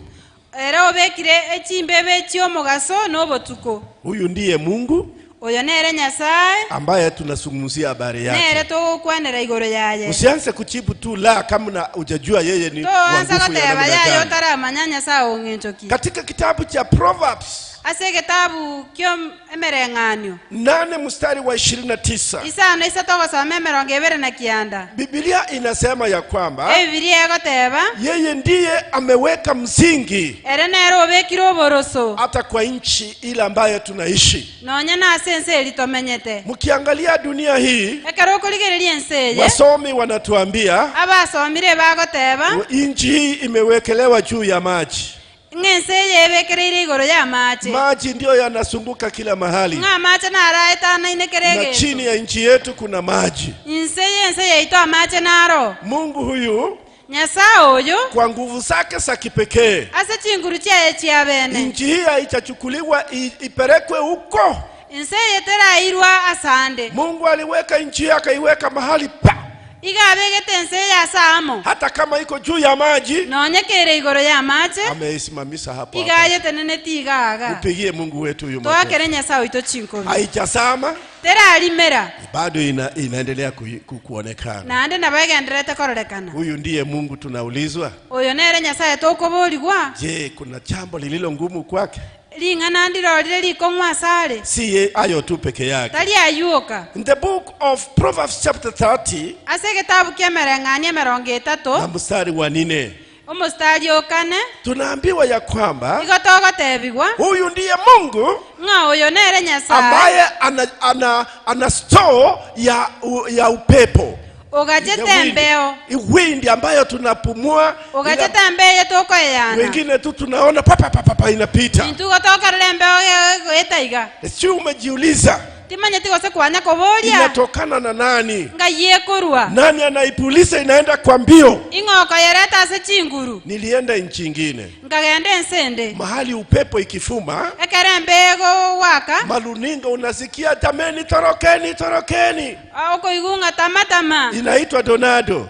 ekoro kudolado. Hiyo upepo ikifuma ekere mbeye kogusa inaenda kwa laini. igekogenda ase omostari. Nyumba zote ambazo zitapatikana hapo chinyomba chionsi chiranyorekana asabu zitakuwa flat. igo chiko wanse. Na ndio wanauliza watu waende chini, downstairs, wakae huko. nande batebu bagende ense yenyomba babero Upepo ukipita, ekere mbeyu etire nyumba hizi hata zikianguka, chinyomba echinchigwa bado binadamu wakiishi baada abantu mbamenyete watajenga tena hizo nyumba. nande mbagache. Ni nani huyu ng'oyo ambaye ana uwezo wa ajabu? ole okobwoko nene. Yeye Biblia inaniambia ere Biblia egontebia hata kwa mkono wake nonya nase amako kaye ndiye ameweka hiyo upepo. no abegete amako embeyu. Je, ine kuna jambo ling'ana ndiro likong'u kwa mtu wa namna hiyo ase omonto bweng'enche eyo katika mwaka huu ambao umefika? ase omwaka oyo twaikire Labda umepitia magumu kero mbalimbali, kende gwetire amakong'u ao labda umeyapitia machangamoto yale na yale,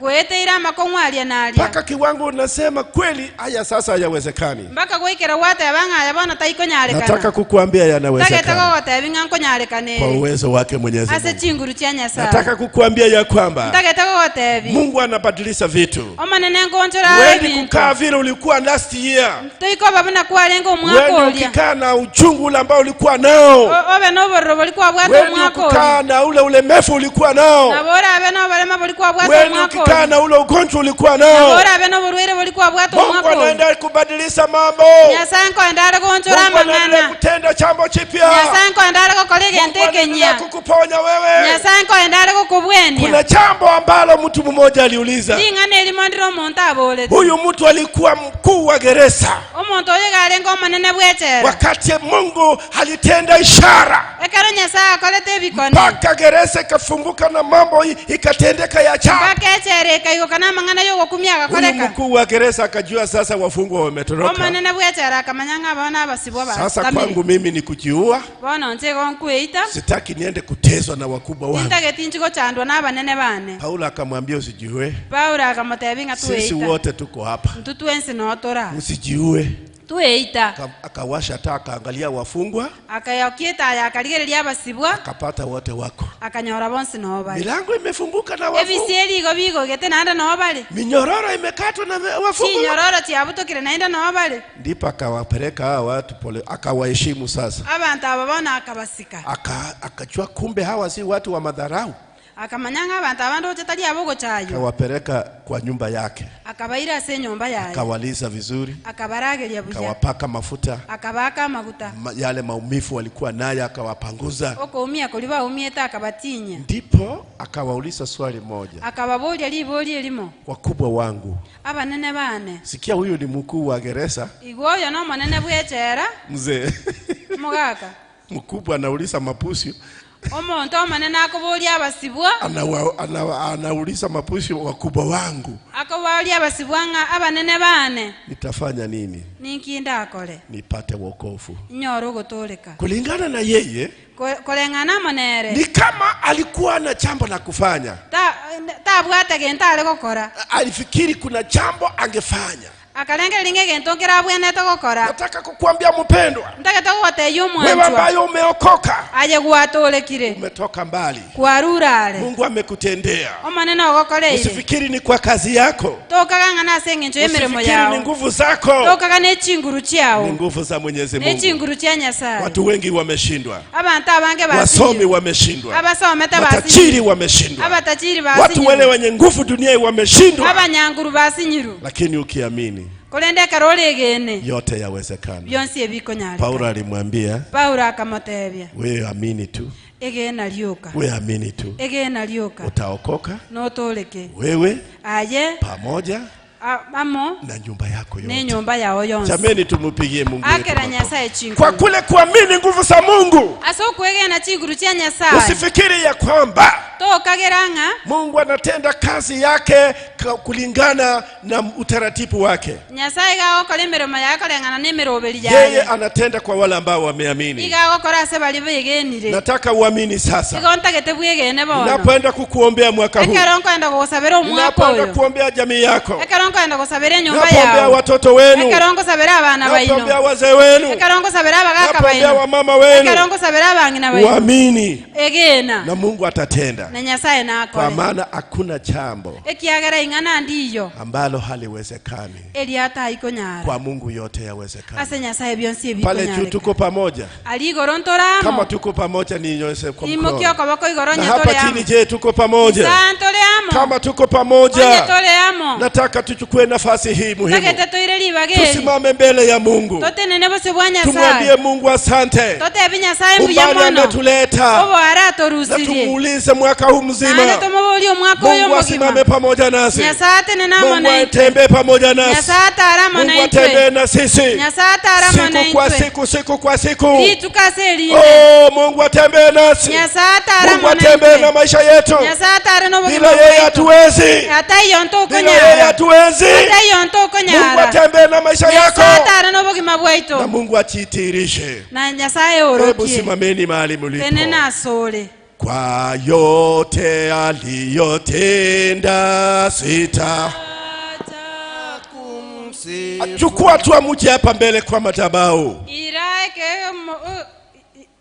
inchumotwa Kuja madhabahuni hapa tuwaombee. inchwa sa matabao, Wachungaji muje hapa mbele. abarandi moche motwa, Wazee wa kanisa muje hapa mbele. abagaka be kanisa moche Na motwa, nyinyi watu wa watu wote jaribu kuja hapa mbele. mwensi inchumotwa, Karibu jina la Yesu.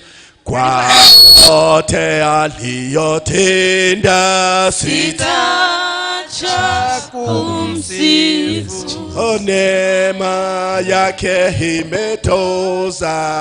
sitaacha kumsifu, sitaacha kumsifu, Mwokozi, Mwokozi, sitaacha kumsifu, aliye mkombozi, Anipaye nguvu zake, sitaacha kumsifu, nipaye wokovu wake. sitaacha kumsifu, sitaacha kumsifu, Mwokozi, Mwokozi, sitaacha kumsifu, aliye mkombozi. Ninaposa hapa, sitaacha kumsifu. Nitakapofika mbingu, sitaacha kumsifu, sitaacha kumsifu. Mwokozi, Mwokozi, sitaacha kumsifu.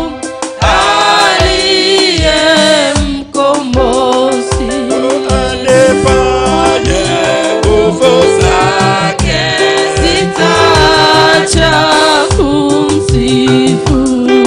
Anipaye wokovu wake, sitaacha kumsifu. Amini, amini. Sitaacha kumsifu. Mwokozi, Mungu anaendelea kufanya mapenzi yake kati yetu leo. Haleluya, haleluya, haleluya. aliye mkombozi. Tunyamae kimya mbele ya Mungu. tigatukira sobosi bwa Nyasaye. Kila mmoja jioji moyoni mwako. Kero monde tukatuka somoyo. Inua mkono wako wa kulia juu. Imukio koboko kwa uko igoro. Mwambie Mungu, nataka kukutegemea Ntagete kugutegemea. kwa maana wewe unaweza wote. Ekiagera nole nokobwa gwonse. Jamii yangu Enyomba yane. mikononi mwako. Asa amabokao. Watoto wangu Abana bane. kazi ya mikono yangu. Egasi ya magokane. Iwe ni biashara Ebe unafanya. ni biashara ogokora. Mambo yote ambayo unashughulikia. Amangano si aliogokora. Mwambie Mungu. Motebi Nyasaye. Mungu atakuwezesha. Nyasaye nako nyara. Yeye ni mweza vyote. Erena yako nyara byonse. Yeye ni mweza vyote. Erega yako nyara byonse. Hata Mungu alipotuliza bahari Naonekana Nyasaye akiretie melindo. wakati wanafunzi walikuwa na heka Ekera waroki wabwato ubwoba. katika Mathayo 8 mstari wa 26 pale, Ase kitabu kia Mathayo 4:24. naweza kuona vile walikuwa na heka Iko babwato ubwoba. lakini Bwana Yesu aliposimama akatuliza, Kulende kero Yesu atenene taga. walijiuliza ni nani huyu? Bakaboli nga oyo ningo. Hata mawimbi yanamtii. Naonyene melinde ko moigwera. Huyu ni mweza mambo Oyo yote. niga ko nyaronsi. Labda kuna dhoruba mbalimbali katika maisha yako. Kende melindo nera sobo Mungu kimagwa. anaenda kutuliza hiyo yote leo. Nyasaye nko yandale ko kirie byonsi. Mungu analeta kikomo. Ngoleta romo elio. Mambo yale ambayo yanakusumbua maishani Asa mwako. mangana aliako tosumbua sobo. Mwaka huu uwe mwaka wa baraka. Mwaka oyo mwaka bwo. Mwaka huu uwe wa baraka katika moyo wako na maisha yako yote. Mungu anaenda kufungua njia mbalimbali. Hata kwa wale ambao wanatafuta kazi, Mungu atafungua milango. Yeye anaweza. Oh, Bwana anaweza. Oh, haleluya, haleluya. Baba, Baba, Tata. Baba, Tata. Baba, tumesema wewe ndiwe unaweza. Tuwatebiraye nko nyaro. Tenda Baba, tenda Baba. Kora Nyasaye. Watende kulingana na mapenzi yako. Tukolere kulingana na uwezo Haleluya, wako. haleluya. Amen. Amen. We thank you, Lord. Sante. We worship you, Lord. We glorify your name. Biblia inasema, Biblia goteba. the Lord bless you and keep you. Nyasaye abasene na ndabalende. The Lord make his face shine upon you Nyasaye akora obusi bwaye buseseli asemule. and be gracious to you. Na ndaba omunyama abere asemule. The Lord turn his face towards you Nyasaye abawuncholera obusi bwaye. and give you the peace Na ndaba omulembe. and bless his name. Na bakire lieta lyaye. Haleluya. Baba wetu wa mbinguni, Tato itole igoro. asante kwa yale ambao Pia umetenda. mwana asali wako lile. Watu wako wakirudi nyumbani, Abantu bao ke bakoira naka. wakianza safari ya mwaka huu, Bago chakora gendo ru mwako Mungu oyo. uwe kwa kila mmoja wa hawa. Babe asekero yomo. Haleluya, haleluya. Haleluya. Kuna watoto wetu ambao wanaenda shule. Abana baitombale bako ende school. Muko hapa? Nyinyi mche hapa mbele. Okay, wacha tuombe alafu wakicha mbele baadaye. Tuombe kwa hawa sasa. Baba, mapenzi yako Tata uwanja kwao.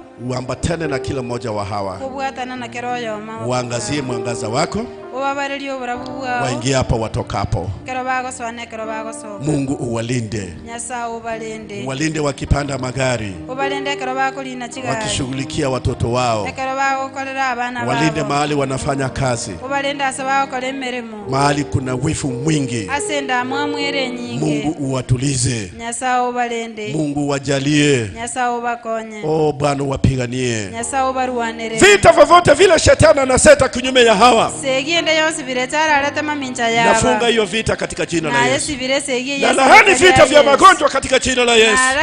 Ipate kushindwa na ishindwe. Kwa uwezo wa Mwenyezi Mungu upate kuchitirisha. Nyasaye bwerolekani Asante Baba wetu. mbiya mwana tato ito Bwana ni asante. mbiya mwana Ni katika Nyasaye jina la Yesu mkombozi wetu. aseli etalia Yesu motolio ito Tumupigie Mungu wetu makofi. twakene Nyasaye ito chiko Na mubarikiwe, mbarikiwe. Mosese niwe Watoto wetu wanapoendelea kuja abana baitekero bagenderete gota pia tawaombea. nande nto basabere Tunapowaombea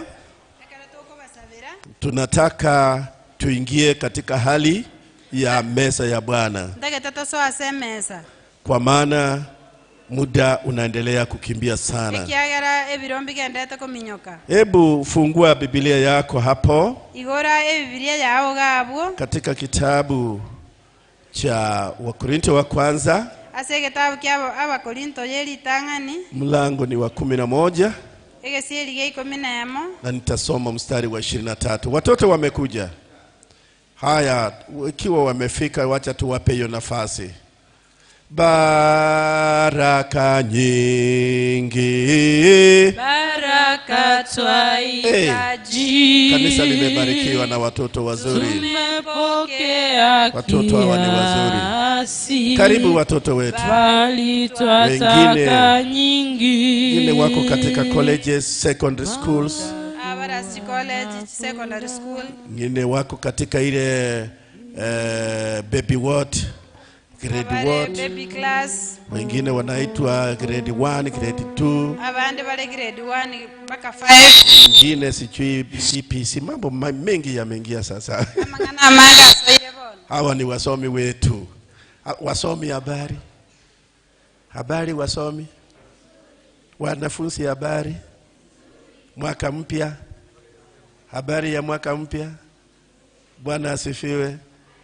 Tunafurahi sana kwa sababu nyinyi ni wetu hapa na tumeona tuwaombee. Mnakubali? Kuanzia hivi wiki ijayo ngine mnaenda shule, colleges na popote. Nataka kuwaombea Mungu awalinde mnaposafiri. Mkiwa pale Mungu awajalie tena murudi vizuri. Amen. Kuna kitu kimekuwa kikiendelea katika yetu. Sisi kama wahubiri tumelaani hiyo. Usiingie hiyo maneno.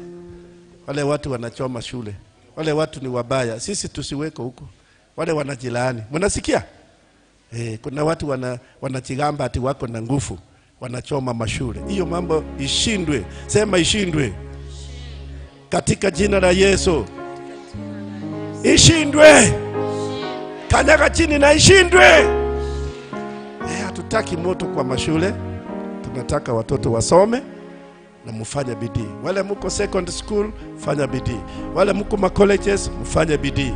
Hawa watoto wa primary, mfanye bidii. Musome na bidii. Musome na nini?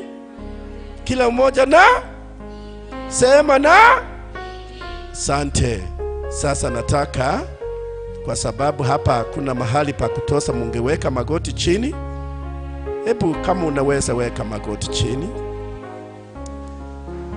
Hili ni kanisa kubwa la kesho hapa Nyamataro.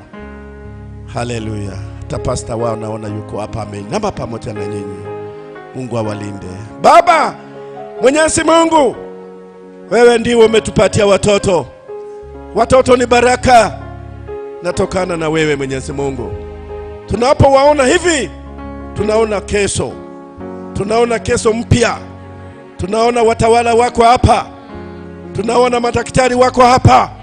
Tunaona walimu wako hapa. Hata wahubiri wengine wako hapa. Mwenyezi Mungu asante, kwa maana unaendeleza watu wako vizuri. Hawa watoto sasa wanapoendelea katika shule, na waweka mikononi mwako Baba. Na wakabidhi mikononi mwako kila mmoja, kutoka yule mdogo mpaka wale wakubwa. Mwenyezi Mungu wajalie, Mwenyezi Mungu walinde, Mwenyezi Mungu wafunike na damu ya Yesu. Tunajua shetani anawanyemelea watoto wazuri kama hawa, anataka kuharibu maisha yao yajayo. Leo hivi tukiwa hapa wazazi wahubiri, tumesimama kinyume ya adui huyu shetani ananyemelea watoto wetu, hatoke na ashindwe. Amusemi ashindwe jameni. Semeni afanye nini? Semeni afanye nini? Katika jina la Yesu Kristo. Baba Mungu, bariki kila mmoja wa hawa wanapotoka kwetu hivi karibuni, wanapoenda mashule mbalimbali, wanapoenda colleges, wanapokuwa popote katika nchi yetu ya Kenya. Baba Mungu, wajalie, wapiganie. Baba Mungu, walinde na wapiganie kwa mambo yote, hata wanapofanya mambo ya masomo. Mwenyezi Mungu, uwape kibali, wapate kufaulu katika jina la Yesu. Baba, uwalinde. Hata wengine wanatafuta kazi, wale ambao wamemaliza colleges, Mungu fungua milango, mapenzi yako yatendeke. Ni katika jina safi la Yesu mkombozi wetu. Tupigie Mungu wetu makofi. Asante, asante. Mungu awalinde. Asante. Mungu awabariki. Unaweza kurudi sasa mahali penu, mkae mahali penu, hata ndani hapa popote pale mahali mchungaji atawaambia. Sasa wale wa meza ya Bwana mkaribie.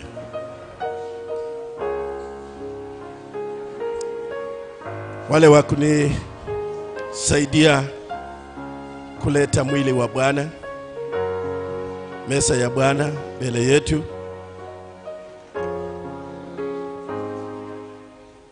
Kuna meza ya Bwana mbele yetu. Leo kila mmoja anaenda kuumega mkate na kunywa kikombe. Kwa njia hiyo kuahidi kwa mwaka huu, unaahidi utaendelea kumtumikia Mungu, tangaza habari njema ya Yesu, hata kwa njia ya maombi, njia ya matoleo, fungu la 10 na sadaka, michango yote ambayo inaambatana na kazi ya Bwana Yesu. Nikiapo tunakula mbele ya Mungu ya kwamba sisi tumeambatana na kazi ya Bwana wetu Yesu Kristo. Tunapoingia katika hali hiyo, naomba tujitakase kila moja na tuwe tayari. Na Biblia inasema hapa,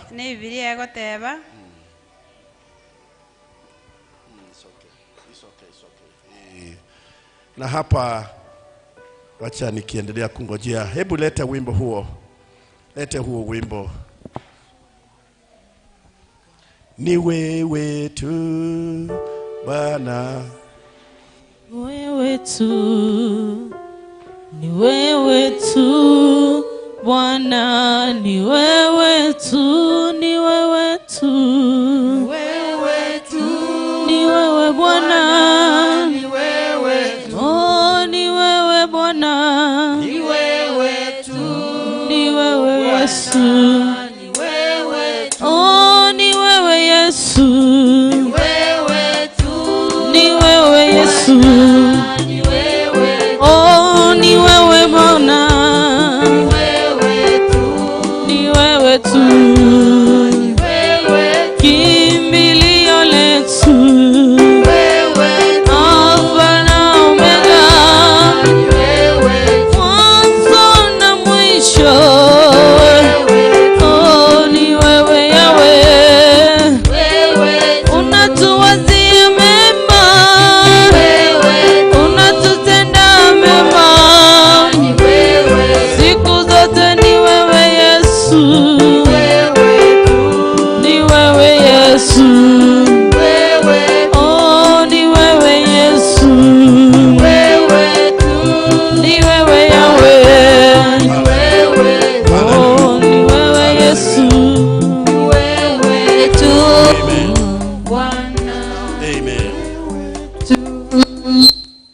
inasema, Bibilia goteba the book of 1 Corinthians chapter 11 and verse 23. Here it says, for I received from the Lord what I also passed on unto you. The Lord Jesus, on the night he was betrayed, took bread, and when he had given thanks, he broke it and said, this is my body, which is for you. Do this in remembrance of me. In the same way, after supper, he took the cup and saying, this cup is the new covenant in my blood. Do this whenever you drink it in remembrance of me. Mna kinche nkanyora kurua somo nene aya nabaire inwe. Nga omonene Yesu obutukoboria arwetwe akabogoria omogati gakorire koiraneria ng'ambu ya mono akoyosa munyora akabora oyo noro omoberone oruru ase eng'encho yaino kora igase okonginyora inche nabo igo akabogoria egekombe nyuma yokoria akabora egekombe eke nokobwatana okoya ase amanyi ngane kora igakera ekero mogo kenywera ase okonginyora inche. For whenever you eat this bread and drink this cup, you proclaim the Lord's death until he comes. Naki kera ekero mokoria omogati oyo na konywera egekombe eke nigo mokoraria amakweli omonene goika achiche. Baba, katika jina la Yesu, Tata aselieta lya Yesu, asante kwa huu mkate mbiya mwana ase omogati oyo ambao unasimamia mwili wako Yesu oyo Kristo, tenenerete omubiri wa Yesu Kristo ambao uliteswa hapa duniani oyo chandetu ase ensi eye kwa ajili ya maisha yetu. ase eng'encho y'obogima bwaitu. Asante kwa kuchitolea kwako Baba. Mbiya mwana ase eng'encho y'okwerwa Tata. Asante kwa mkate huu. Mbiya mwana ase omogati oyo Watu wako wanapotumikia mkate huu, abantu bawo ko bakoyolia Bwana, upate baraka nyingi, banyora ogoseseni okonge ulete ukumbusho katika kazi yako muhimu, olete okoinyora ase emirimo yawe ili y'eng'encho tuambatane katika kazi ya mauti yako kule igera msalabani. tobwatana ase ogokwo kwa ase omusaraba. Asante kwa kikombe hiki pia. Mbiya mwana ase eng'encho y'egekombe eke Tunapokunywa kikombe hiki, ekero tokunywa egekombe eke Bwana, tukumbuke damu ya Yesu toinyora amanyi nga Yesu ambayo ina nguvu ale n'echinguru kusafisha kosivya mtambi yeyote ambayo inaweza kuingia maisha yetu. byonsi biraso ase obogima bwaitu. Baba, utusafishe tena. Nyasaye otosivye Naomba Bwana ukibariki kikombe hiki, oseseni egekombe eke kiwe ukumbusho kebe ekeinyolyo kwa ajili ya kazi muhimu ase eng'encho y'emirimo emiya uliyotimiza kule msalabani. eyegwakoleta ase omusaraba. Oh Bwana, watu wanapotumikia kikombe hiki na mkate huu, abantu ke bakunywa egekombe eke nakolia wapate baraka, wapate uponyaji. banyora ogoseseni banyora okobwenigwa. Asante Mwenyezi Mungu, ya mwana Nyasaye ni katika jina la Yesu mkombozi ase wetu, erieta lya Yesu omutoli oitu. na tuseme wote amen. Totebe twensi amina. Asante. Bya mwana. Sasa tunaweza kuanza. Bwana na boto wanza. Wenzetu wanajipanga vile wanachukua.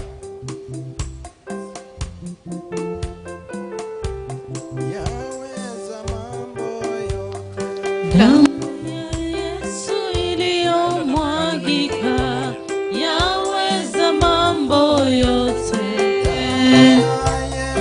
Nimebariki kikombe, nimebariki mkate. Unapoendelea kuchukua mkate, chukua na kikombe, baadaye inafuata mkunywe pamoja. Baada ya kila mmoja tutakuwa tumemaliza kwa wakati moja. Kwa hiyo endelea na huo wimbo na tuwe tayari.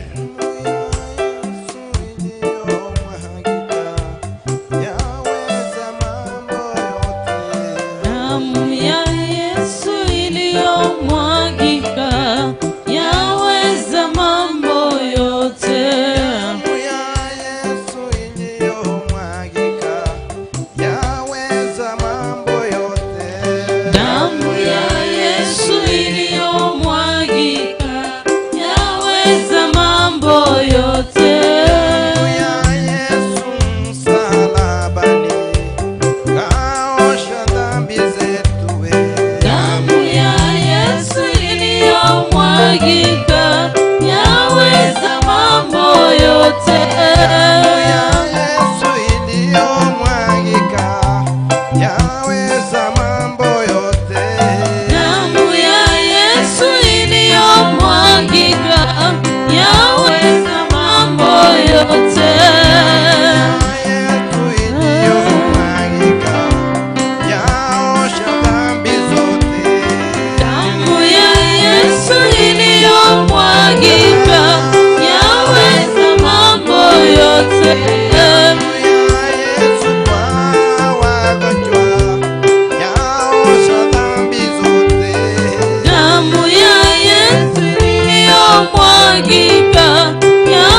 yaweza mambo yote, tumaini kwa maisha ya kesho, yaweza mambo yote, kwa maisha ya kesho, yaweza mambo yote, damu yaweza mambo yote, yaweza mambo yote, damu yaweza mambo yote, yaweza mambo yote, yaweza mambo yote, yaweza mambo yote, yaleta hata wokovu, yaweza mambo yote.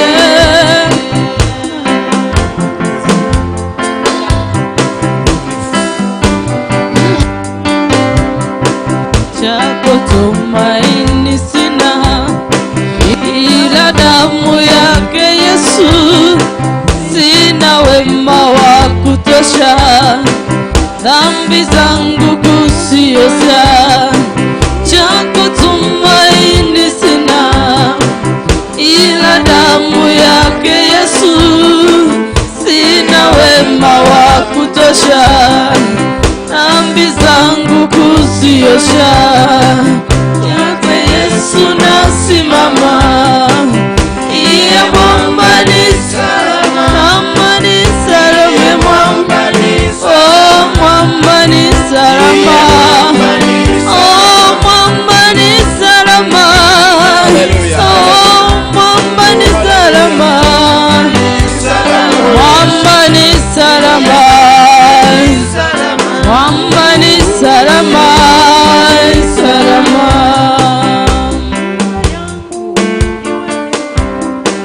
Yeye unipa wokovu, mawimbi yakinipiga, nguvu zake nizo nanga, njia yangu iwe ndefu.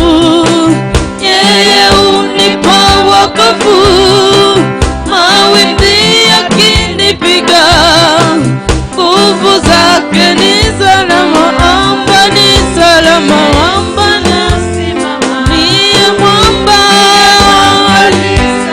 mwamba ni salama,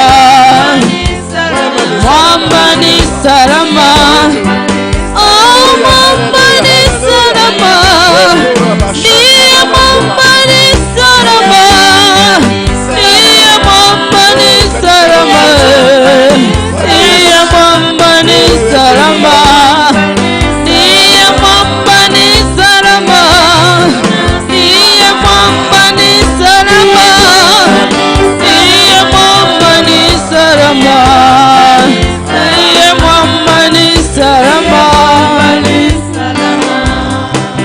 Njia yangu iwe ndefu, yeye unipa wokovu, mawimbi yakinipiga, nguvu zake ndizo nanga, njia yangu iwe ndefu, yeye unipa wokovu, mawimbi yakinipiga, nguvu zake ni salama, kwake Yesu nasimama, ndiye mwamba, ndiye mwamba ni salama, ndiye mwamba ni salama, ndiye mwamba ni salama, ndiye mwamba ni salama, ndiye mwamba ni salama, ndiye mwamba ni salama.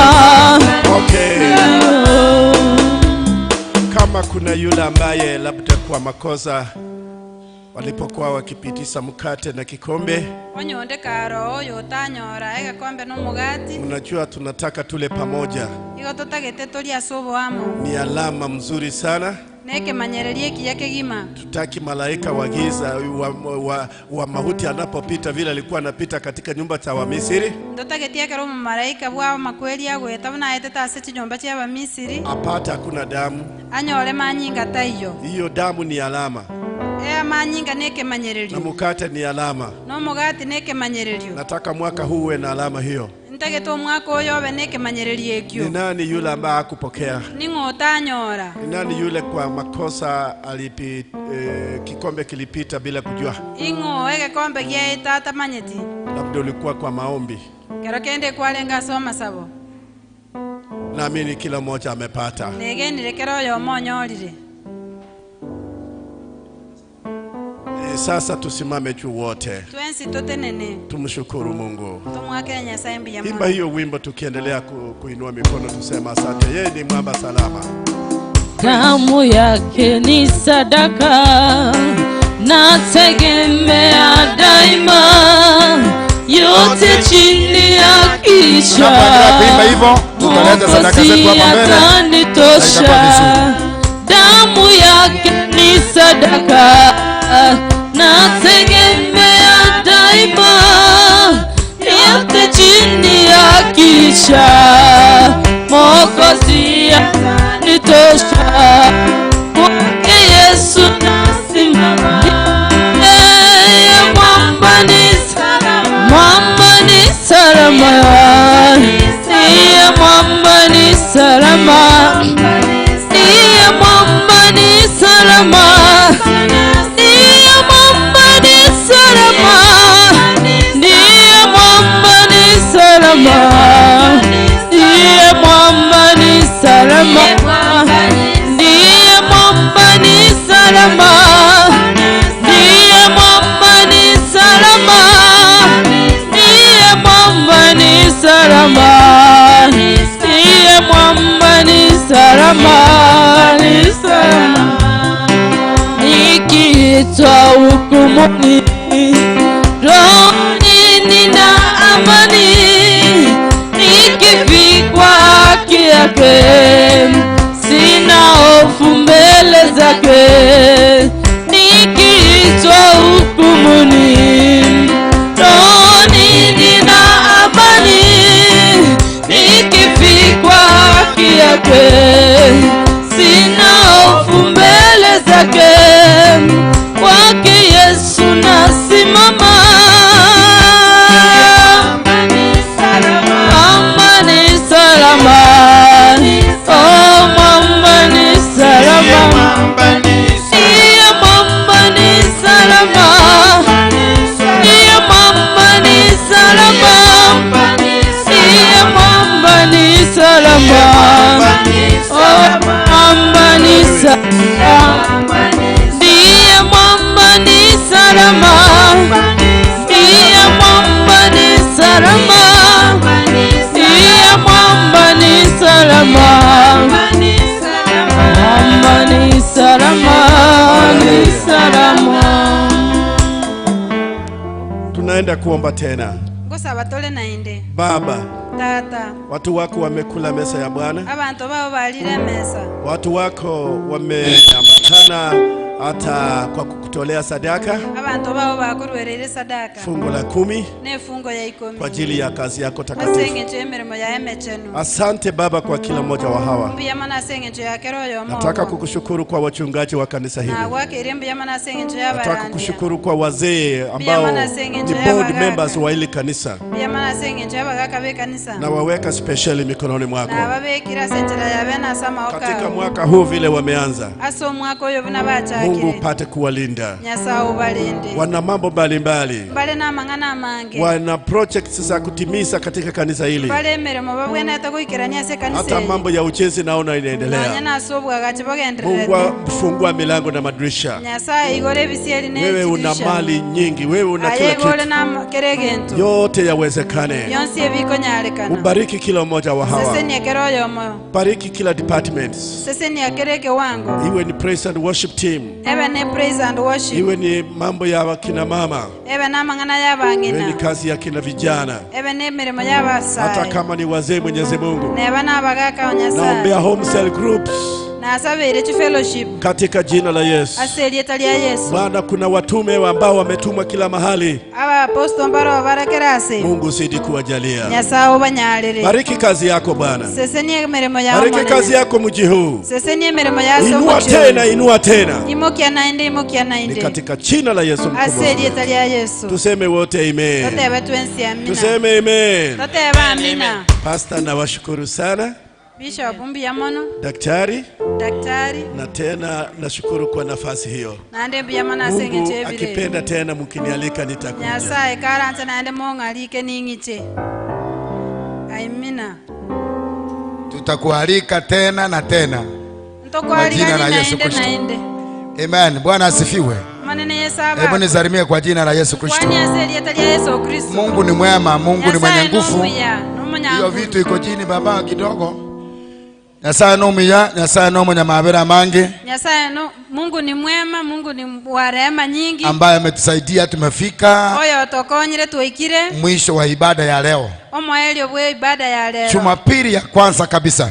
Jumapili entanga ni kegima. Hivyo tunaomba Bwana akaweze kukutenda mema. Na asabire Nyasaye akokolera amaya. Mtumishi wa Mungu, asanteni kwa sababu ya kutuheshimu na kuja. Na tunaamini kwamba maombi umetufanyia hapa yatatusukuma. Kuna vitu vinaenda kutendeka kupitia maombi haya. Wewe kama mzee wa kanisa, Bwana awabariki kabisa. Niko na tangazo moja tu. Tangazo ni moja. Kalenda ambayo ni ya 2022 imetoka. Kuna karibu 2-3 huko kwa ile mesa. Na tunaomba kama